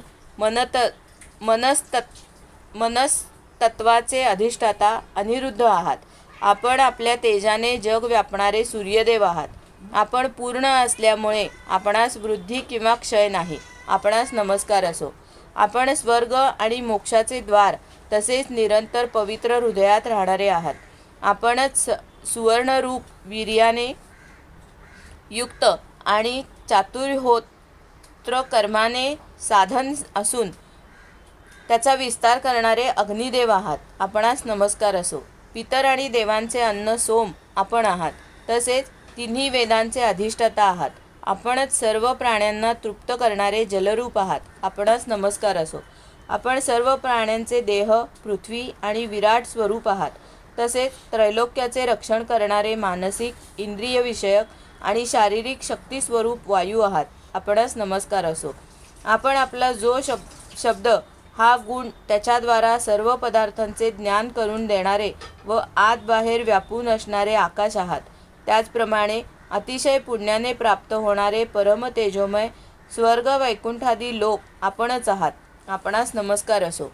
आपण पितृलोकाची प्राप्ती करून देणारे प्रवृत्ती कर्मरूप आणि देवलोकाच्या प्राप्तीचे साधन निवृत्ती कर्मरूप आहात. तसेच अधर्माचे फलस्वरूप दुःखदायक मृत्यू आपणच आहात. आपणास नमस्कार असो. नाथ, आपणच पुराण पुरुष व सांख्य आणि योगाचे अधीश्वर भगवान श्रीकृष्ण आहात. आपण सर्व कामनापूर्तीचे कारण, मंत्रमूर्ती आणि महान धर्मस्वरूप आहात. आपली ज्ञानशक्ती कुंठित होणारी नाही. आपणास नमस्कार असो. आपणच कर्ता, करण आणि कर्म या तिन्ही शक्तीचे एकमात्र आश्रय आहात. आपणच अहंकाराचे अधिष्ठाता रुद्र आहात. आपणच ज्ञान आणि क्रियास्वरूप आहात. आपल्यापासूनच परा, पश्यंती, मध्यमा आणि वैखरी या 4 प्रकारच्या वाणींची अभिव्यक्ती होते. आपणास नमस्कार असो. प्रभो, आम्हाला आपल्या दर्शनाची अभिलाषा आहे. म्हणून आपले भक्तजन ज्याचे पूजन करतात आणि जे आपल्या निजजनांना अत्यंत प्रिय आहेत ते आपले अनुपम रूप आम्हाला दाखवा. आपल्या गुणांनी आपले ते रूप सर्व इंद्रियांना तृप्त करणारे आहे. पावसाळ्यातील मेघाप्रमाणे ते रूप स्निग्ध, श्याम आणि सर्व सौंदर्याचे सर्वस्व आहे. सुंदर 4 विशाल हात, अत्यंत मनोहर मुखारविंद, कमलदलाप्रमाणे नेत्र, सुंदर भुवया, डौलदार नाक, मनमोहक दंतपंक्ती, सुंदर गाल, मनोहर मुखमंडल आणि समान 2 कान यांनी आपले रूप अधिकच सुंदर दिसत आहे. प्रेमपूर्ण मोहक हास्य, कुरळे केस, काळ्या काळ्या कुरळ्या केसांच्या बटा, कमलपुष्पातील केसराप्रमाणे फडफडणारा पितांबर, झगमगणारी कुंडले, चमकणारा मुकुट, हातात कंकण, हार, नुपुरे आणि मेखला इत्यादी अलंकार, तसेच शंख, चक्र, गदा, पद्म, वनमाळा आणि कौस्तुभमणी यांमुळे अपूर्व शोभायमान दिसणारे दर्शन आम्हाला द्या. ज्यांचे खांदे सिंहाप्रमाणे पुष्ट आहेत, ज्यांच्यावर हार, केयूर आणि कुंडले यांची कांती झगमगत आहे, तसेच कौस्तुभमण्याच्या कांतीने सुशोभित अशी मान आहे, ज्यांचे श्यामल वक्षस्थळ श्रीवत्स चिन्हाच्या रूपाने लक्ष्मीचे नित्य निवासस्थान असल्याने सोन्याचा कस अजमावणाऱ्या कसोटीच्या शोभेवरही मात करीत आहे, ज्यांचे त्रिवलीने सुशोभित पिंपळाच्या पानाप्रमाणे सुडौल पोट श्वासामुळे हलण्याने अतिशय मनोहर दिसत आहे, त्यावर भोवऱ्याप्रमाणे गोलाकार जी नाभी आहे ती इतकी खोल आहे की त्यातून उत्पन्न होणारे हे विश्व पुन्हा त्यातच लोप पावू इच्छित आहे. श्यामवर्ण कटिप्रदेशावर पितांबर आणि सुवर्ण मेखला शोभायमान दिसत झाली आहे. समान आणि सुंदर पाय, पिंढऱ्या, जांग आणि घोट्यांमुळे ज्यांचे शरीर अतिशय सुडौल दिसत आहे. आपल्या चरणांची शोभा शरद ऋतूतील कमलदलांच्या कांतीलाही मागे टाकील अशी आहे. त्यांच्या नखातून जो प्रकाश बाहेर पडत आहे तो जीवांचा अज्ञान अंधकार ताबडतोब नाहीसा करतो. आपण आम्हाला कृपा करून भक्तांचे भय हरण करणाऱ्या आणि आश्रय स्वरूप अशा रूपांचे दर्शन घडवा. जगद्गुरो, आम्हा अज्ञानाने वेढलेल्या प्राण्यांना आपल्या प्राप्तीचा मार्ग सांगणारे आपणच आमचे गुरु आहात. प्रभो, चित्तशुद्धीची इच्छा करणाऱ्या माणसांनी आपल्या या रूपाचे नेहमी ध्यान केले पाहिजे. या रूपाची भक्ती हीच स्वधर्माचे पालन करणाऱ्या पुरुषांना अभय देणारी आहे. स्वर्गाचा राजा इंद्रही आपल्यालाच प्राप्त करू इच्छितो. तसेच आत्मज्ञानांची गतीही आपणच आहात. आपण अभक्त देहधाऱ्यांसाठी अत्यंत दुर्लभ आहात. केवळ भक्तिमान लोकच आपल्याला प्राप्त करून घेऊ शकतात. सत्पुरुषांनाही दुर्लभ अशा अनन्य भक्तीने प्राप्त न होणाऱ्या भगवंतांना प्रसन्न करून घेणारा कोणता भक्त त्यांच्या चरणकमलांशिवाय दुसऱ्या साधनांची अपेक्षा करील? आपल्या अपूर्व उत्साह आणि पराक्रमाने फडफडणाऱ्या भुवयांच्या इशाऱ्याने संपूर्ण विश्वाचा संहार करणारा काळसुद्धा आपल्या चरणांना शरण गेलेल्या प्राण्यांवर आपला अधिकार चालवू शकत नाही. भगवंतांच्या अशा प्रेमी भक्तांचा अर्धा क्षण जरी सत्संग घडला तरी त्याच्या तुलनेत मी स्वर्ग आणि मोक्षाची पर्वा करत नाही. या मर्त्य लोकातील तुच्छ भोगांबद्दल काय बोलावे? प्रभो, आपले चरण संपूर्ण पापराशी नष्ट करणारे आहेत. ज्यांनी आपली कीर्ती आणि तीर्थे यामध्ये अंतर्बाह्य स्नान करून आपली मानसिक आणि शारीरिक अशी दोन्ही प्रकारची पापे धुवून टाकली आहेत. तसेच जे इतरांबद्दल दया, राग, द्वेष विरहित चित्त आणि सरळपणा इत्यादी गुणांनी युक्त आहेत, अशा भक्तजनांना सत्संग नेहमी आम्हास मिळावा एवढीच आमची इच्छा आहे. हीच आपली आमच्यावर मोठी कृपा होईल. ज्या भक्ताचे चित्त भक्तियोगाने परिपूर्ण आणि शुद्ध होऊन बाह्य विषयांकडे ओढ घेत नाही किंवा अज्ञानरूपी गुहा असलेल्या प्रकृतीत लीन होत नाही, तो अनायासेच आपल्या स्वरूपाचे दर्शन घेतो, ज्यामध्ये हे सर्व जग दिसते आणि जे या संपूर्ण जगात भासमान होत आहे ते आकाशाप्रमाणे विस्तृत आणि परमप्रकाशमय ब्रह्मतत्व आपणच आहात. भगवन, आपली माया अनेक प्रकारची रूपे धारण करते. हिच्याद्वारा आपण जगाची अशी निर्मिती, पालन आणि संहार करता की ही जणू एखादी खरी वस्तू आहे. परंतु यामुळे आपल्यामध्ये कोणताही विकार उत्पन्न होत नाही. मायेमुळे इतरांमध्ये भेदबुद्धी निर्माण होते, पण आपल्यावर तिचे काही चालत नाही, कारण आपण स्वतंत्र आहात याचा आम्हाला प्रत्यय आहे. आपले स्वरूप पंचमहाभूते, इंद्रिये आणि अंतःकरण यांचे प्रेरक या रूपाने दृश्य स्थितीला येते. जे कर्मयोगी सिद्धी प्राप्त करण्यासाठी निरनिराळ्या कर्माच्या द्वारे आपल्या या सगुण साकार स्वरूपाचे श्रद्धापूर्वक चांगल्या रीतीने पूजन करतात, तेच वेद व शास्त्रे योग्य तऱ्हेने जाणणारे आहोत. प्रभो, आपणच अद्वितीय आदिपुरुष आहात. सृष्टीच्या पूर्वी आपली मायाशक्ती सुप्तावस्थेत असते. नंतर तिच्याच द्वारे सत्व, रज आणि तमोरूप गुणांमध्ये भेद निर्माण होतो आणि त्यापाठोपाठ त्याच गुणांपासून महत्त्व, अहंकार, आकाश, वायू, अग्नी, जल, पृथ्वी, देव, ऋषी आणि सर्व प्राण्यांनी युक्त अशा या जगाची उत्पत्ती होते. नंतर आपण आपल्याच मायाशक्तीने रचलेल्या या जरायुज, अंडज, स्वेदज आणि उद्भिज्ज अशा 4 प्रकारच्या शरीरांमध्ये अंशरूपाने प्रवेश करता आणि मधमाशी ज्याप्रमाणे आपणच उत्पन्न केलेल्या मधाचा आस्वाद घेते, त्याप्रमाणे आपण या अंशाने इंद्रियांच्या द्वारा या तुच्छ विषयांचा भोग घेता. त्या आपल्या अंशालाच शरीरातील पुरुष किंवा जीव असे म्हणतात. प्रभो, आपले स्वरूप प्रत्यक्ष नसले तरी अनुमानाने समजते. प्रलयकाळी कालस्वरूप आपणच प्रचंड वेगाने पृथ्वी इत्यादी पंचमहाभूतांना त्यांच्याच द्वारा विचलित करून सर्व लोकांचा संहार करता. जसा वायू आपल्या असह्य वेगाने मेघांच्या द्वाराच मेघांना नष्ट करतो. भगवन, हा मोहग्रस्त जीव मला हे करावयाचे आहे, ते करावयाचे आहे या चिंतेमध्ये असतो. त्याचा लोभ आणि विषयांची लालसा वाढतच असते. परंतु कालरूप आपण नेहमी सावध असता. भुकेने व्याकुळ झालेला साप ज्याप्रमाणे उंदराला एकदम पकडतो, त्याप्रमाणे कालस्वरूपाने आपण या जीवाला गिळंकृत करता. आपली अवहेलना केल्यास स्वतःचे आयुष्य व्यर्थ जाईल असे मानणारा कोणता विद्वान आपल्या चरणांना विसरेल बरे? काळाच्या भीतीने त्यांची पूजा आमचे पिता ब्रह्मदेव आणि स्वयंभुवादी 14 मनू कोणताही विचार न करता करीत असतात. ब्रह्मन, अशा प्रकारे सर्व जग रुद्ररूप काळाच्या भीतीने व्याकुळ झाले आहे. म्हणून हे परमात्मन, हे तत्व जाणणाऱ्या आमचे आपणच सर्वथैव निर्भय आश्रय आहात.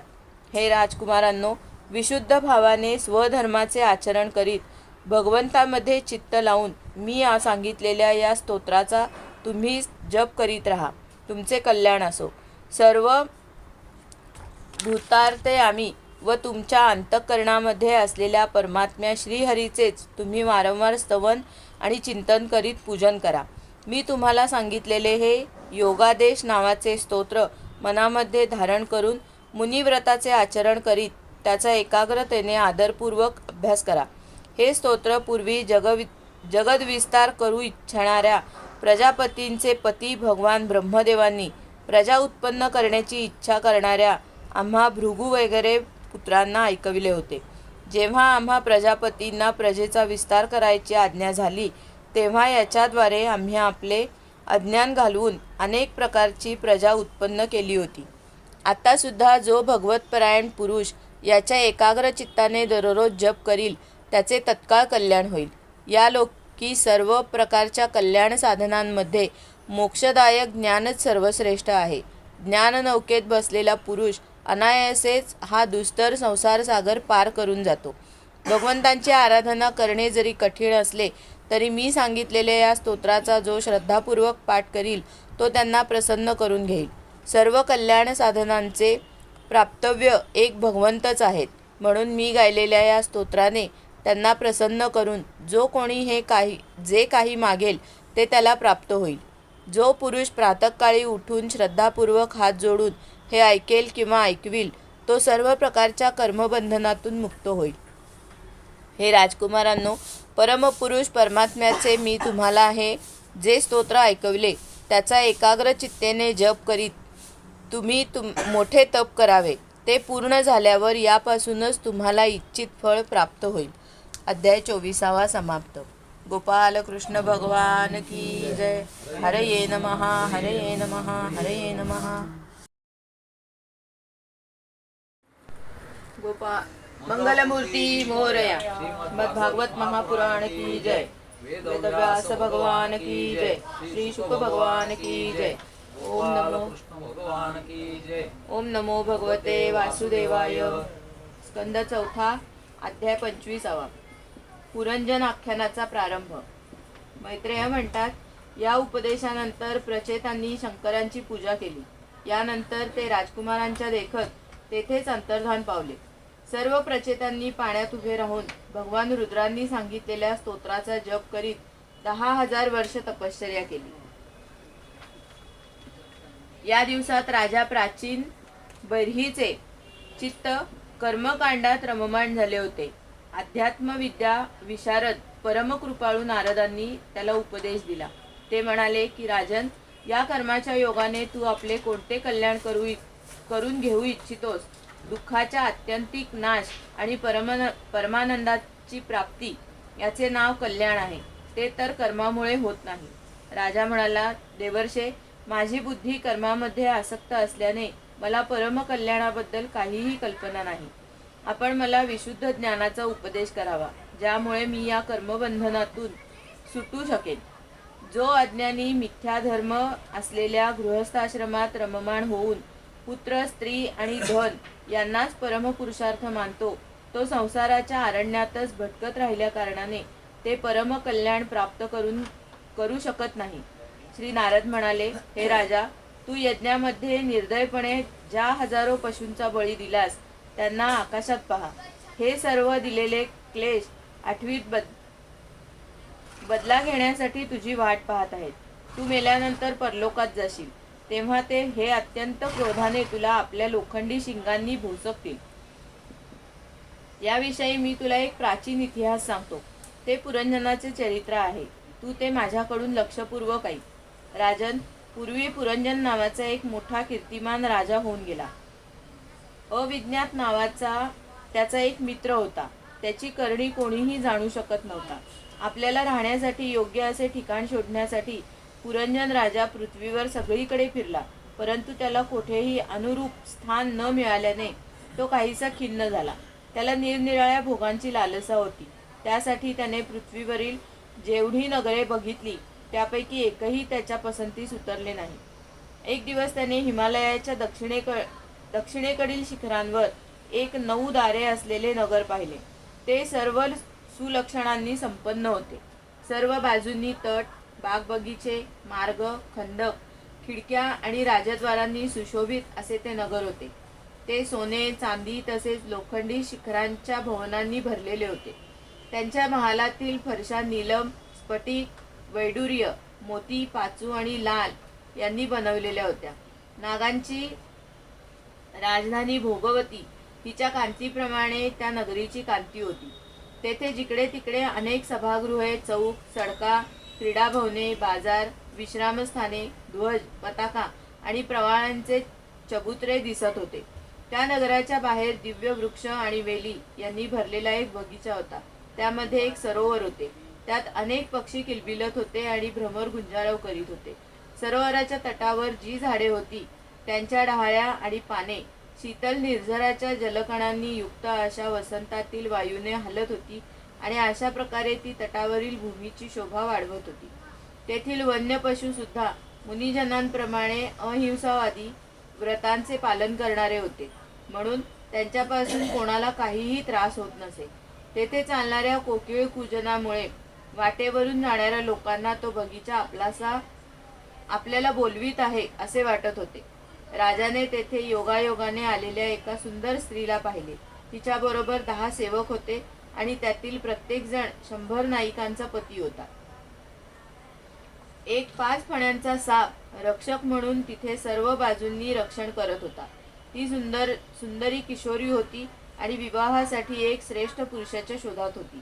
तिचे नाक, दंतपंक्ती, गाल आणि मुख अतिशय सुंदर होते. तिच्या एकसारख्या असणाऱ्या कानांमध्ये कुंडले झळकत होती. तिचा वर्ण सावळा होता. कटिप्रदेश मोहक होता.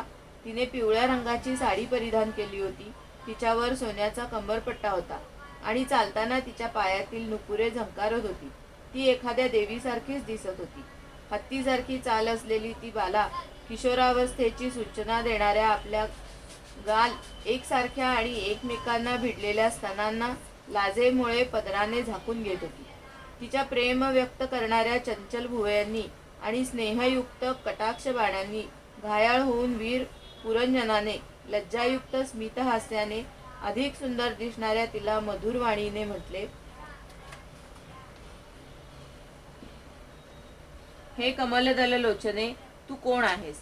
कुणाची कन्या आहेस? सुंदरी, तू येथे कोठून आलीस? अगं बावरे, या नगरीजवळ तू काय करू इच्छितेस हे सारे मला सांग. हे सुनयने, हे 11 महावीर कोण आहेत आणि या मैत्रिणी तसेच तुझ्या पुढे चालणारा हा सर्प कोण आहे? हे सुंदरी, तू लज्जादेवी आहेस की उमा, सरस्वती की रमा आहेस? इथे वनामध्ये मुनींप्रमाणे एकांतवासात राहून तू आपल्या पतीला शोधत आहेस का? तू त्याच्या चरणांची कामना करीत आहेस का? हे ऐकूनच तो धन्य होईल. तर तुझ्या हातातील कमळ कुठे पडले? हे सुभगे, तू यापैकी कोणी नाहीसच, कारण तुझे पाय पृथ्वीवर टेकलेले आहेत.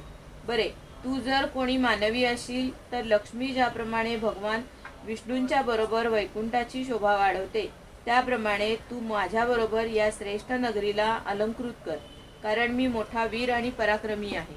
परंतु आज तुझ्या कटाक्षाने माझ्या मनावरचा ताबा सुटला आहे.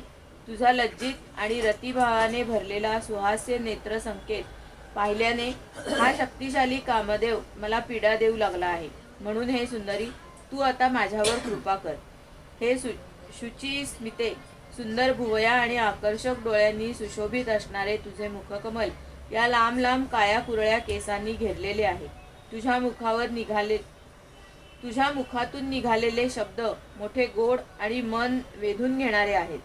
पण ते मुख आज लज्जेमुळे माझ्याकडे पाहत नाही. जरा मान वर करून तुझ्या मुखाचे दर्शन तरी मला दे. नारद म्हणाले, वीरवरा, पुरंजनाने जेव्हा अधीर होऊन अशी प्रार्थना केली तेव्हा त्या बालेने सुद्धा त्याला प्रतिसाद दिला. राजाला पाहून ती सुद्धा मोहित झाली होती. ती म्हणू लागली, हे नरश्रेष्ठ, आपल्या मात्यापित्यांची परस्परांना माहिती नाही आणि आपण एकमेकांचे नाव व गोत्र हे सुद्धा जाणत नाही. वीरवरा, आज आपण सगळे या नगरामध्ये आहोत. याखेरीज मला दुसरे काहीही माहीत नाही. आपल्याला राहण्यासाठी हे नगर कोणी वसवले हे देखील मला माहीत नाही. प्रियवर, हे पुरुष माझे मित्र आणि स्त्रिया माझ्या मैत्रिणी आहेत. तसेच ज्यावेळी मी झोपलेली असते त्यावेळी हा सर्प जागा राहून या नगराचे रक्षण करतो. हे शत्रुदमना, आपण येथे आलात ही माझ्या भाग्याची गोष्ट आहे. आपले कल्याण असो. आपल्याला विषयभोगांची इच्छा आहे, त्याच्या पूर्तीसाठी मी माझ्या मित्रमैत्रिणींसह सर्व प्रकारचे भोग आपल्याला देईन. प्रभो, या 9 दारे असलेल्या नगरीमध्ये मी दिलेल्या इच्छित भोगांचा उपभोग घेत आपण शेकडो वर्षे निवास करावा. बरे, आपल्याला सोडून मी आणखी कोणाबरोबर रममाण होऊ? दुसरे कोणीच रतिसुख जाणत नाहीत, दिलेल्या भोगांचा भोग घेत नाहीत, परलोकाचा विचार करत नाहीत किंवा उद्या काय होईल याकडे लक्ष देत नाहीत, म्हणून ते पशुतुल्य आहेत. अहो, या लोकी गृहस्थाश्रमातच धर्म, अर्थ, काम, संतान सुख, मोक्ष, सुयश आणि स्वर्गादी दिव्य लोकांची प्राप्ती होऊ शकते. संसाराचा त्याग केलेले संन्यासी तर या सर्वांची कल्पनाही करू शकत नाही. असे सांगतात की या लोकातच पितर, देव, ऋषी, मनुष्य आणि सर्व प्राणी तसेच आपले कल्याण करणारा गृहस्थाश्रमच आहे. हे वीरशिरोमणे, आपणहून आलेल्या आपल्यासारख्या सुप्रसिद्ध इष्टवस्तू देणाऱ्या सुंदर पतीला माझ्यासारखी कोणती स्त्री वरणार नाही? हे महाभाहो, आपल्या नागासारख्या गोल बाहूंमध्ये स्थान मिळवण्यासाठी कोणत्या कामिनीचे चित्त लालचावणार नाही? आपण तर आपल्या मधुर हास्यमय करुणापूर्ण दृष्टीने माझ्यासारख्या अनाथांचे मानसिक दुःख शांत करण्यासाठीच या पृथ्वीवर विहार करीत आहात. श्री नारद म्हणतात, राजन, अशा रीतीने त्या दाम्पत्याने एकमेकांच्या म्हणण्याचे समर्थन करून 100 वर्षापर्यंत त्या नगरीत राहून आनंद उपभोगला. जिकडे तिकडे गायक लोक सुमधुर स्वरात राजा पुरंजनाची कीर्ती गात असत. जेव्हा उन्हाळा येई तेव्हा तो अनेक स्त्रियांबरोबर सरोवरात जाऊन जलक्रीडा करीत असे. त्या नगरीला जी 9 दारे होती त्यापैकी नगरीच्या वरच्या बाजूला 7 आणि खालच्या बाजूला 2 होती. त्या नगरीचा जो कोणी राजा असेल त्याला निरनिराळ्या देशांना जाण्यासाठी ही दारे बनविली गेली होती. राजा यापैकी 5 पूर्वेकडे, 1 दक्षिणेकडे, 1 उत्तरेकडे आणि 2 पश्चिम दिशेकडे होती. त्यांच्या नावांचे मी आता वर्णन करतो. पूर्वेकडे खद्योता आणि आविर्मुखी नावाची 2 दारे एकाच ठिकाणी बनवलेली होती. त्या दारातून पुरंजन राजा आपला मित्र द्युमान याच्याबरोबर विभ्राजित नावाच्या देशाला जात असे. तसेच त्या बाजूला नलिनी आणि नालिनी नावाची 2 दारे एकाच ठिकाणी बनवली होती. त्या दारातून तो अवधूताबरोबर सौरभ नावाच्या देशाला जात असे.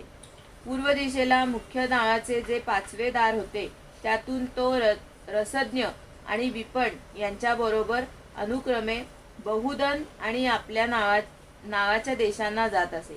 नगरीच्या दक्षिणेला जे पितृहू नावाचे दार होते त्यातून पुरंजन राजा श्रुतधर याच्याबरोबर दक्षिण पांचाल देशाला जात असे. उत्तरेकडे जे देवहू नावाचे दार होते त्यातून तो श्रुतधराबरोबरच उत्तर पांचाल देशाला जात असे. पश्चिम दिशेला आसुरी नावाचा दरवाजा होता त्यातून तो दुर्मद याच्याबरोबर ग्रामक देशाला जात होता. तसेच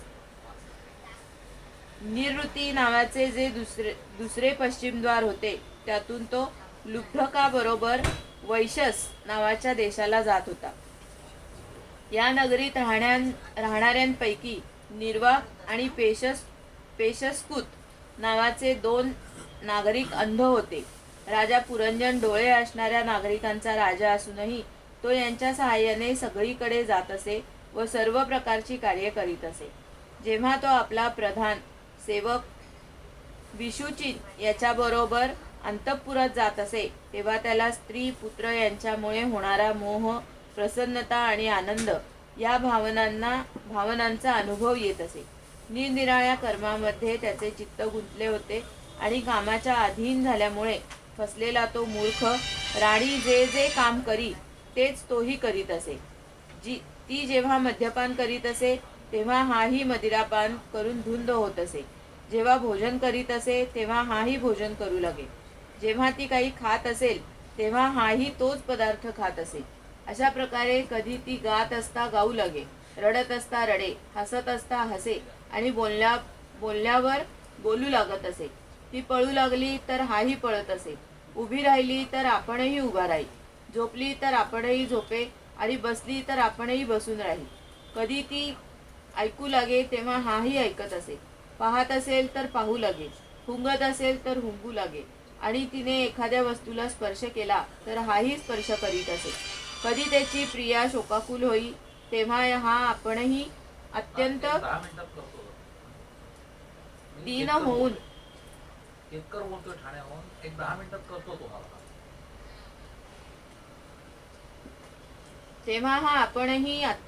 होऊन व्याकुळ होत असे. जेव्हा ती प्रसन्न असेल तेव्हा आपणही प्रसन्न होऊन जाई आणि तिच्या आनंदित होण्याने हाही आनंदित होत असे. अशा प्रकारे राणीने त्याला फसविले, सर्व प्रजेने सुद्धा त्याला फसवले आणि हाही मूर्ख लाचार होऊन इच्छा नसतानाही खेळण्यासाठी घरी पाळलेल्या माकडाप्रमाणे तिचे अनुकरण करीत राहिला. अध्याय 25 समाप्त. गोपाल कृष्ण भगवान की जय. हरे नमः, हरे नमः, हरे नमः.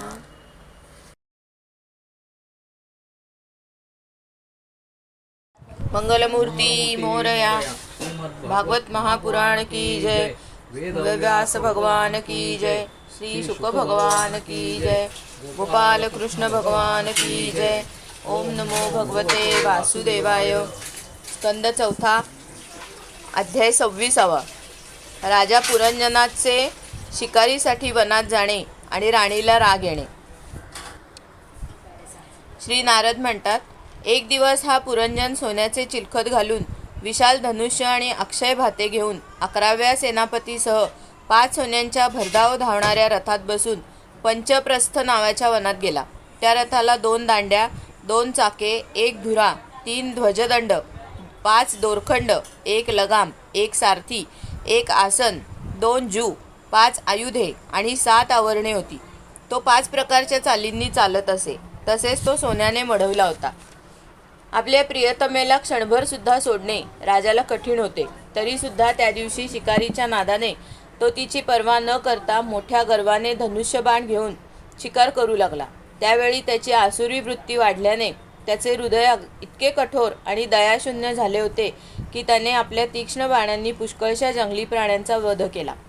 जर राजाला पशूंच्या मांसाची अत्यंत आसक्ती असेल तर त्याने शास्त्रविहित कर्मासाठीच वनामधील शास्त्रविहित पशूचाच जरुरी पुरताच वध करावा असे सांगून शास्त्राने स्वैर प्रवृत्तीला आळा घातला आहे. राजा जो हे जाणणारा मनुष्य अशा प्रकारे शास्त्रविहित कर्माचे आचरण करतो तो त्या ज्ञानामुळे कर्मांनी लिप्त होत नाही. नाहीतर स्वेच्छेने कर्म केल्याने मनुष्य अभिमानामुळे कर्मामध्ये बांधला जातो. तसेच गुणप्रवाहरूप संसारचक्रात सापडून विवेकबुद्धी नष्ट झाल्यामुळे अधम योनीमध्ये जन्म घेतो.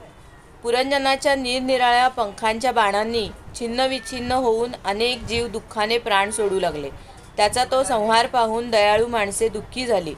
ती हे सहन करू शकली नाहीत. तेथे ससे, डुक्कर, रेडे, गौरेडे, कृष्णमृग, साळी, मेध्य तसेच इतरही पुष्कळशा पशूंचा वध करता करता राजा थकून गेला. तेव्हा तो तहान भुकेने अत्यंत व्याकुळ होऊन वनातून राजमहालात परतला. तेथे त्याने स्नान व भोजन करून थोडी विश्रांती घेऊन थकवा नाहीसा केला. नंतर गंध, चंदन, पुष्पमाळा वगैरे घालून अंगावर अलंकार चढवले. तेव्हा त्याला आपल्या प्रियतमेची आठवण झाली. तो भोजनाने तृप्त होऊन आनंदित झालेला गर्विष्ठ राजा कामाने व्यथित होऊन आपल्या सुंदर पत्नीला शोधू लागला, पण ती त्याला कुठे दिसली नाही. हे प्राचीन बैरही. तेव्हा विषण्ण होऊन अंतःपुरातील स्त्रियांना त्याने विचारले, सुंदरींनो, आपल्या स्वामिनीसह तुम्ही पूर्वीप्रमाणेच कुशल आहात ना? या घरातील वैभव पहिल्यासारखे आनंददायी का वाटत नाही बरे? घरामध्ये माता किंवा पतिपरायण भार्या नसेल तर हे घर चाकाविना रथासारखेच होय. मग कोणता बुद्धिमान पुरुष तेथे लाचारपणे राहणे पसंत करील? मी दुःख समुद्रात बुडाल्यावर माझ्या विवेकबुद्धीला पदोपदी जागी करणारी आणि मला त्या संकटातून वाचवणारी ती सुंदरी कुठे आहे ते मला सांगा. स्त्रिया म्हणाल्या, हे शत्रुंजय महाराज, आज आपल्या प्रियेने काय योजले आहे ते आम्हाला माहीत नाही. बिछाण्याऐवजी आज ती जमिनीवरच पडून आहे. नारद म्हणतात, राजन, त्या स्त्रीच्या संगाने राजा पुरंजनाचा विवेक नष्ट झाला होता. म्हणून आपली राणी जमिनीवर अस्ताव्यस्त अवस्थेत पडलेली पाहून तो अत्यंत व्याकुळ झाला. दुःखी झालेल्या त्याने आपल्या मधुर शब्दांनी तिला पुष्कळ समजावले, परंतु त्याला आपल्या प्रेयसीच्या मनात प्रणयकोप झाल्याचे काही चिन्ह दिसले नाही.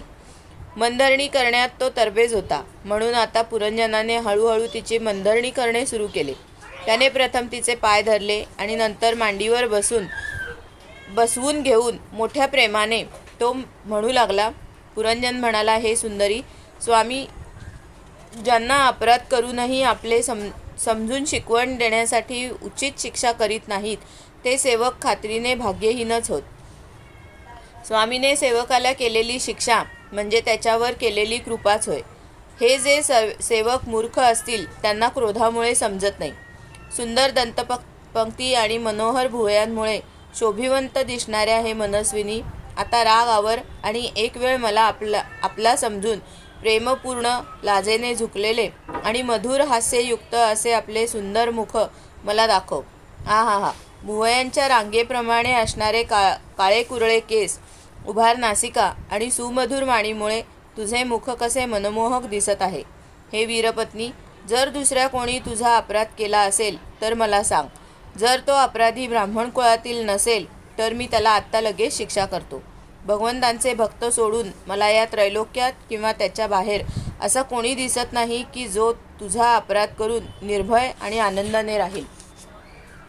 प्रिये, मी आजपर्यंत कधीही तुझे मुख कुमकुमविरहित, उदास, म्लान झालेले, क्रोधामुळे भीतीदायक झालेले, कांतिहीन आणि स्नेहशून्य असे पाहिले नाही. तसेच कधीही तुझे सुंदर स्तन शोकाश्रूंनी भिजलेले व तोंडल्यासारखे ओठ स्निग्ध केशराच्या लालीविरहित आहेत असे पाहिले नाही. सवयीच्या आहारी जाऊन मी तुला न विचारताच शिकारीसाठी गेलो, म्हणून मी अपराधी आहे खास. तरीसुद्धा आपला समजून तू माझ्यावर प्रसन्न हो. कामदेवाच्या विषम बाणांनी अधीर होऊन जो नेहमी तुझ्या अधीन राहतो त्या आपल्या प्रियपतीला योग्य कामासाठी कोणती कामिनी स्वीकारणार नाही. अध्याय 26 समाप्त. कृष्ण भगवान की जय. स्कंद 4 अध्याय 27. पुरंजनपुरीवर चंडवेगाची चढाई आणि कालकन्येचे चरित्र. श्री नारद म्हणतात, महाराज, अशा प्रकारे त्या सुंदरीने अनेक प्रकारचे नखरे करून पुरंजनाला संपूर्णपणे आपल्या ताब्यात घेऊन त्याला आनंदित करीत स्वतः रमू लागली. तिने उत्तम रीतीने स्नान करून अनेक प्रकारचे मांगलिक शृंगार केले आणि खाऊन पिऊन तृप्त होऊन ती राजाजवळ आली. राजाने जवळ आलेल्या त्या सुंदर राणीचे अभिनंदन केले. पुरंजनीने राजाला आलिंगन दिले आणि राजाने तिला मिठी मारली. नंतर एकांतात मनाप्रमाणे रहस्यमय गोष्टी करीत तो तिच्यावर असा मोहित झाला की त्या कामिनीमध्ये चित्त गुंतल्या कारणाने दिवस रात्रीचे भान न राहता पुढे जाणाऱ्या काळाच्या दुस्तर गतीचा त्याला काहीच पत्ता लागला नाही. मनाने बेहोश झालेला मनस्वी पुरंजन आपल्या प्रियेच्या बाहूंवर डोके ठेवून मौल्यवान शय्येवर पडून राही. ती रमणीच त्याला त्याच्या जीवनाचे सर्वस्व वाटत होती.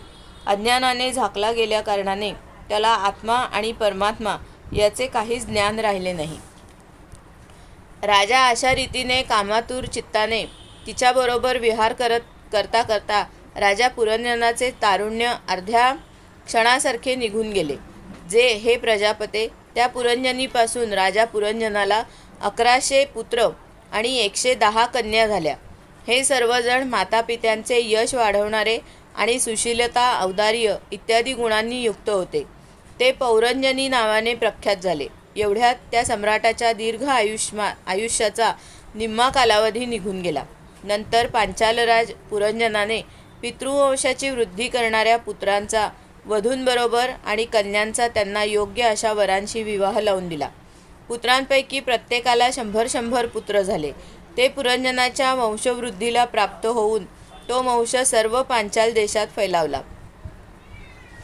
ते पुत्र, नातू, घर, खजिना, सेवक आणि मंत्री इत्यादींविषयी गाढ ममता उत्पन्न होऊन तो या विषयातच बद्ध झाला. नंतर तुझ्याप्रमाणे त्याने सुद्धा अनेक प्रकारच्या भोगांच्या इच्छेने यज्ञदीक्षा घेऊन निरनिराळ्या पशुहिंसामय घोर यज्ञांनी देवता, पितर आणि भूतपती यांची आराधना केली. अशा रीतीने तो आयुष्यभर आत्म्याचे कल्याण करणाऱ्या कर्माबद्दल बेफिकीर आणि कुटुंब पालनात व्यग्र राहिला.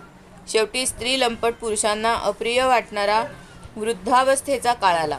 राजा चंडवेग नावाचा एक गंधर्व राज आहे. 360 महाबलवान गंधर्व त्याच्या आधिपत्याखाली राहतात. त्याच्याबरोबर त्यांच्या बरोबरीने राहणाऱ्या सावळ्या आणि गोरा वर्णाच्या तितक्याच गंधर्व स्त्रिया राहतात. त्या आळीपळीने नगरात फिरून भोगविलास सामग्रीने भरलेल्या नगरीला लुटतात. चंडवेगाच्या सेवकांनी जेव्हा पुरंजनाची नगरी लुटण्यास प्रारंभ केला तेव्हा 5 फण्यांचा प्रजागर नागाने त्यांना अडविले. पुरंजनपुरीचे रक्षण करणारा हा महाबलवान सर्प 100 वर्षापर्यंत एकटाच त्या 720 गंधर्वी बरोबर युद्ध करीत राहिला. पुष्कळ वीरांबरोबर एकट्यानेच युद्ध केल्यामुळे आपला एकमात्र संबंधी साप बलहीन झालेला पाहून राष्ट्र आणि नगरात राहणाऱ्या लोकांसह पुरंजनाला अतिशय चिंता वाटू लागली. तो इतके दिवस पांचाल देशात दूतांनी आणलेला कर घेऊन विषयभोगात मग्न राहत असे. स्त्रीच्या अधीन झाल्याने या खात्रीने येणाऱ्या संकटाची त्याला जाणीव झाली नाही. बहिर्ष्मन याच दिवसात कालाची एक कन्या वरसंशोधनासाठी त्रैलोक्यात भटकत होती. तरी पण कोणालाही ती आवडत नव्हती. ती अभागी असल्याने लोक तिला दुर्भगा म्हणत. एकदा राजर्षी पुरूने वडिलांना आपले यौवन देण्यासाठी स्वेच्छेने तिच्यासाठी विवाह केला होता. त्यामुळे प्रसन्न होऊन तिने त्याला राज्यप्राप्तीचा वर दिला होता. एक दिवस मी ब्रह्मलोकातून पृथ्वीवर आलो तेव्हा फिरता फिरता ती मला भेटली. मी नैष्टिक ब्रह्मचारी आहे हे जाणूनही माझ्याशी विवाह करावा असे तिला वाटले. मी तिला नाकारले तेव्हा अत्यंत रागाने तिने मला असह्य असा शाप दिला की तू माझ्या विनंतीचा स्वीकार केला नाहीस म्हणून तू एका ठिकाणी स्थिर राहू शकणार नाहीस. तेव्हा माझ्या बाबतीत निराश होऊन त्या कन्येने माझ्याच संमतीने यवनराज भय याच्याकडे जाऊन त्याला मनोमन पतिरूपाने वरले. ती म्हणाली, वीरवर, आपण यवनांमध्ये श्रेष्ठ आहात. मी आपल्याला पती म्हणून वरू इच्छिते. जीवांनी आपल्या बाबतीत केलेला संकल्प कधी निष्फळ होत नाही. जो मनुष्य लोक आणि शास्त्राच्या दृष्टीने देण्यायोग्य वस्तूचे दान करीत नाही आणि जो शास्त्रदृष्टीने अधिकारी असूनही असे दान घेत नाही ते दोघेही दुराग्रही आणि मूर्ख होत. म्हणून त्यांना पश्चात्ताप करावा लागतो. महाराज, यावेळी मी आपल्या सेवेसाठी हजर आहे. आपण माझा स्वीकार करून माझ्यावर अनुग्रह करावा. दीनांवर दया करणे हा पुरुषांचा सर्वश्रेष्ठ धर्म होय. कालकन्येचे म्हणणे ऐकून विधात्याचे एक गुप्त कार्य करण्याच्या इच्छेने यमनराज हसत हसत तिला म्हणाला, योगदृष्टीने पाहून मी तुझ्यासाठी एक पती निश्चित केला आहे. तू सर्वांचे अनिष्ट करणारी असल्याने कोणालाच आवडत नाहीस आणि म्हणून कोणी तुझा स्वीकार करत नाही. म्हणून तू हा कर्मामुळे मिळणारा लोक गुप्तपणाने भोग. तू माझी सेना घेऊन जा. तिच्या सहाय्याने तू सर्व प्रजेचा नाश करशील. प्रज्वार नावाचा हा माझा भाऊ आहे आणि तू माझी बहीण हो. तुम्हा दोघांबरोबर मी गुप्त रूपाने भयंकर सेना घेऊन लोकांमध्ये संचार करीन. अध्याय 27 समाप्त.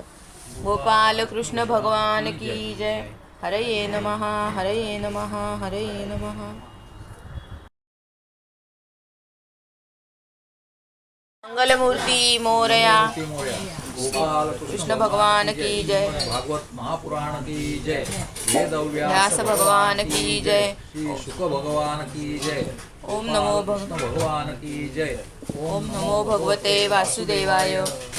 स्कंद चौथा, अध्याय 28. पुरंजनाला स्त्री जन्म आणि अविज्ञाताच्या उपदेशाने त्याला मुक्ती मिळणे. श्री नारद म्हणाले, राजा, नंतर भय नावाच्या यवन राजाचे आज्ञाधारक सैनिक प्रज्वार आणि कालकन्येसह या पृथ्वी तलावर संचार करू लागले. हे राजा, वयोवृद्ध साप संरक्षण करीत असलेल्या आणि जगातील सर्व प्रकारच्या सुखसामग्रीने संपन्न असलेल्या पुरंजनपुरीला वेगाने हल्ला करून त्यांनी एकदा घेरले. नंतर जिच्या जाळ्यात अडकून पुरुष ताबडतोब निस्सत्व होऊन जातो, ती कालकन्या त्या पुरीचा बळेच उपयोग करून घेऊ लागली.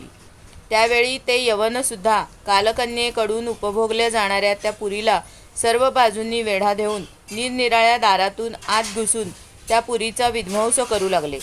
ती पुरी अशी पीडित केली जाऊ लागल्याने तिच्या मालकीचा अभिमानी, कुटुंबाविषयी ममता बाळगणारा राजा पुरंजन याला सुद्धा निरनिराळे क्लेश सतावू लागले. कालकन्येने आलिंगन दिल्याने त्याची सर्व संपत्ती गेली आणि विषयासक्त झाल्यामुळे तो अत्यंत दीन झाला. त्याची विवेकशक्ती नाहीशी झाली. गंधर्वांनी आणि यवनांनी जबरदस्तीने त्याचे सर्व ऐश्वर्य लुटून नेले. त्याला दिसले की सर्व नगर छिन्नविच्छिन्न झाले आहे. मुलगे, नातू, सेवक आणि अमात्य वर्ग प्रतिकूल होऊन आपला अनादर करू लागले आहेत. पत्नीचे प्रेम आटले आहे. आपल्या देहाला कालकन्येने स्वतः अधीन करून ठेवले आहे आणि पांचाल देश शत्रूंच्या हाती गेला आहे. हे सर्व पाहून राजा पुरंजन अत्यंत चिंतातूर झाला आणि त्या संकटातून बाहेर पडण्याचा कोणताही उपाय त्याला दिसेना. कालकन्येने जे निस्सार करून टाकले होते त्या भोगांच्या लालसेने तो दीन झाला होता. आपली पारलौकिक गती आणि बंधुजनांच्या स्नेहापासून वंचित राहून त्याचे चित्त केवळ पत्नी आणि पुत्र यांच्या पालनपोषणामध्येच लागून राहिले होते. गंधर्व आणि यवनांनी घेरलेले आणि कालकन्येने दुर्दशा केलेली ती नगरी सोडण्याची त्याची इच्छा नसतानाही तो ती सोडण्याच्या तयारीला लागावे लागले. एवढ्यात भयाचा थोरला भाऊ प्रज्वार याने आपल्या भावाचे प्रिय करण्यासाठी त्या सर्व नगरीला आग लावून दिली. जेव्हा ती नगरी जळू लागली तेव्हा नगरवासी, सेवकवर्ग, पुत्र, पौत्र आणि पत्नींसह कुटुंबवत्सल पुरंजनाला फार दुःख झाले. नगरी कालकन्येच्या हातात गेल्याचे पाहून तिचे रक्षण करणाऱ्या सर्पालाही फार दुःख झाले, कारण त्याचे निवासस्थानसुद्धा यवनांनी ताब्यात घेतले होते आणि प्रज्वार त्याच्यावरही आक्रमण करू लागला होता. जसे जळत्या वृक्षाच्या डोलीतून तेथे राहणारा साप बाहेर जाऊ इच्छितो, त्याप्रमाणे त्या नगरीचे संरक्षण करण्यास तो असमर्थ झाला. तेव्हा अंगाचा थरकाप झालेल्या त्याला मोठ्या कष्टाने तेथून जावेसे वाटले. त्याचे सर्व अंग शिथिल झाले आणि गंधर्वांनी त्याची सर्व शक्ती नष्ट केली.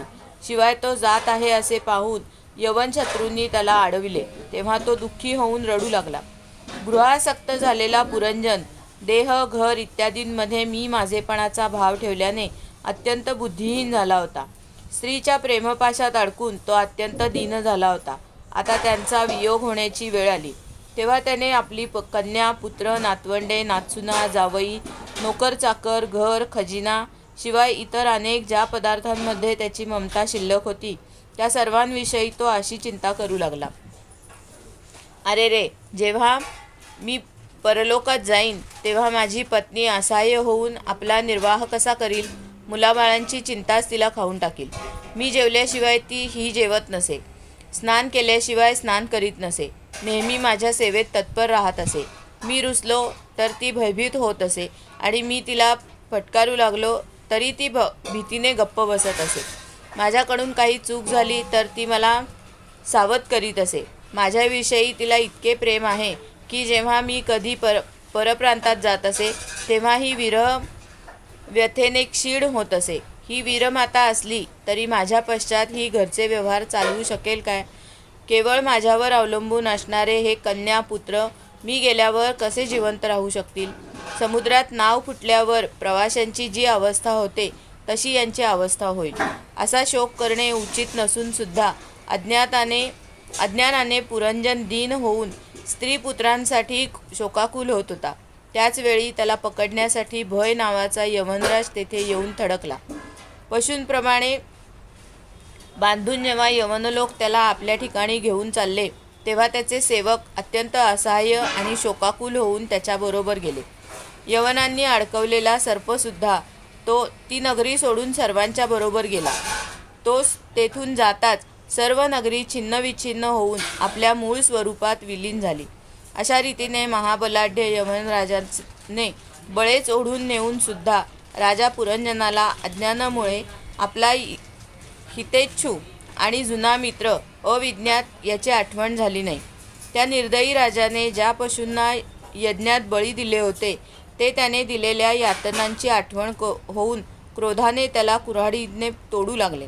अनेक वर्ष विवेकहीन अवस्थेत अपार अंधकारात तो निरंतर कष्ट भोगीत राहिला. स्त्रीच्या आसक्तीने त्याची अशी दुर्दशा झाली होती. पुरंजनाच्या मनात अंतसमयी सुद्धा स्त्रीचाच विचार होता. म्हणून पुढील जन्मात तो नृपश्रेष्ठ विदर्भ राजाच्या घरी सुंदर कन्येच्या रूपाने जन्माला आला. शत्रूंची नगरे जिंकणाऱ्या पांड्य नरेश मलयध्वजाने युद्धात सर्व राजांना जिंकून सर्वात पराक्रमी वराला वरू इच्छिणाऱ्या त्या विदर्भ कन्येशी विवाह केला. मलयध्वजाला तिच्यापासून एक श्यामलोचना कन्या आणि तिच्याहून लहान 7 पुत्र झाले. ते पुढे द्रविड देशाचे 7 राजे झाले. राजानंतर त्यांच्यापैकी प्रत्येक पुत्राला अनेक पुत्र झाले. त्यांचे वंशज या पृथ्वीचा मन्वंतराच्या शेवटपर्यंत तसेच नंतरही उपभोग घेतील. मलयध्वजाच्या व्रतस्थ असणाऱ्या पहिल्या कन्येबरोबर अगस्त्य ऋषींचा विवाह झाला. त्यांना तिच्यापासून दृढश्च्युत नावाचा पुत्र झाला आणि दृढस्तुताचा पुत्र इद्मवाह होय. राजाची पुत्रांमध्ये वाटणी करून शेवटी राजर्षी मलयध्वज भगवान श्रीकृष्णांची आराधना करण्याच्या इच्छेने मलय पर्वतावर निघून गेला. चंद्रिका ज्याप्रमाणे चंद्राच्या पाठोपाठ जाते त्याप्रमाणे मोहक डोळे असलेली वैदर्भी आपले घर, पुत्र आणि सर्व भोगांचा त्याग करून पांड्य नरेशाच्या पाठोपाठ गेली. तेथे चंद्रवसा, ताम्रपर्णी आणि वटोदका नावाच्या 3 नद्या होत्या. तो दररोज त्या नद्यांच्या पवित्र जलात स्नान करून आपले शरीर आणि अंतःकरण पवित्र करीत असे.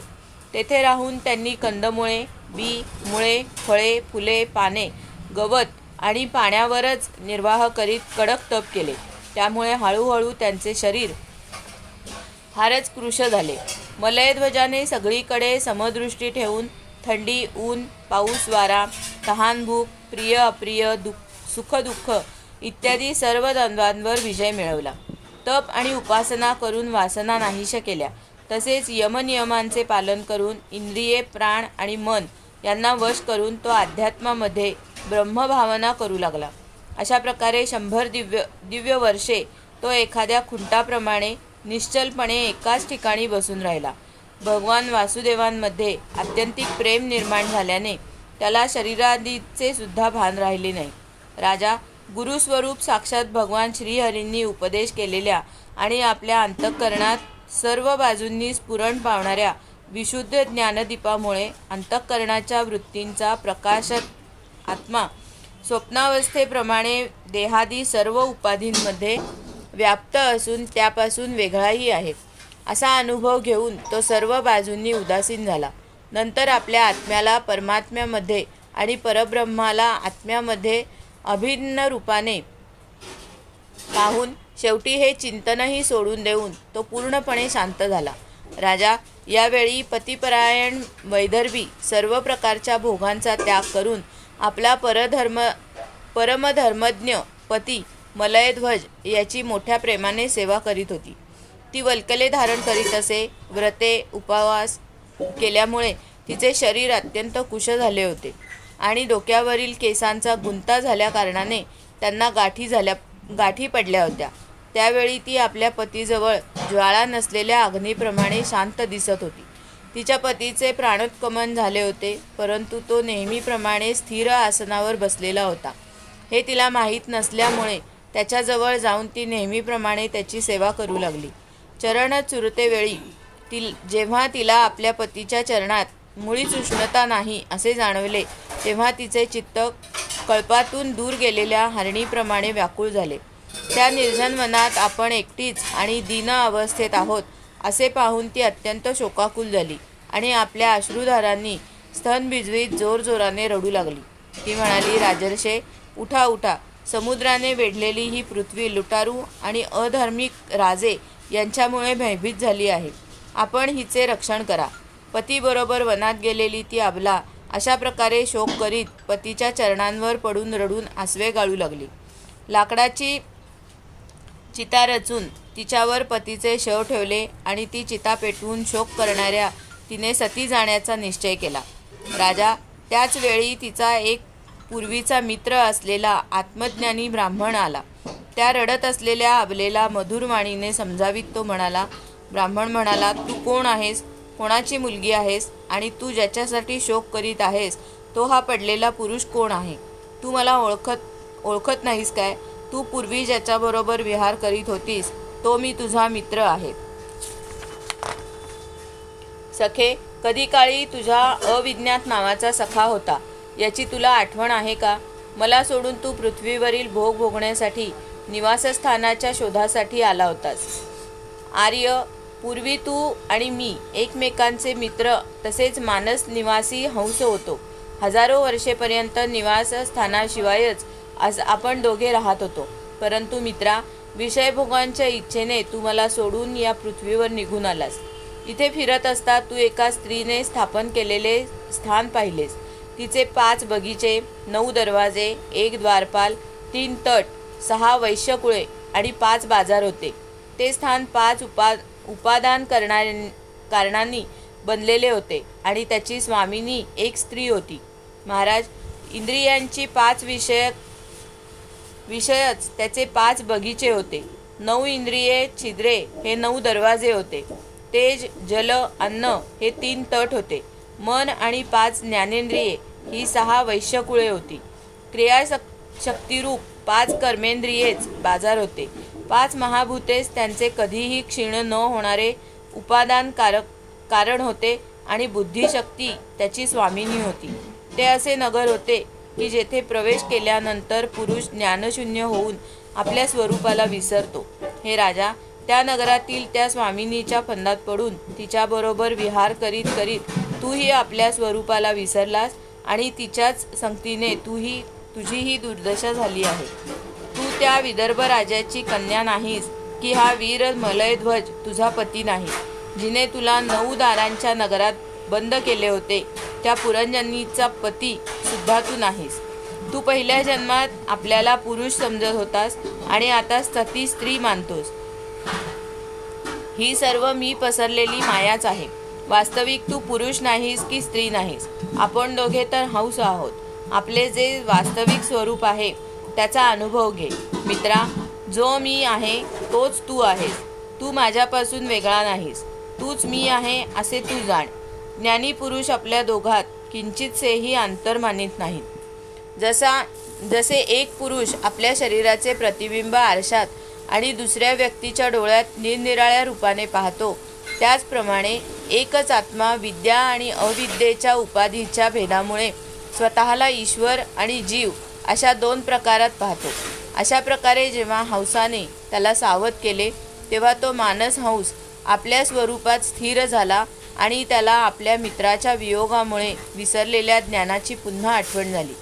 प्राचीनभरही मी तुला परोक्ष रूपाने या आत्मज्ञानाची दिशा दाखवली आहे, कारण जगतकर्त्या जगदीश्वराला अप्रत्यक्ष वर्णनच अधिक प्रिय असते.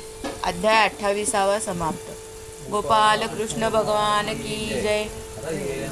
हरये नमः. हरये नमः.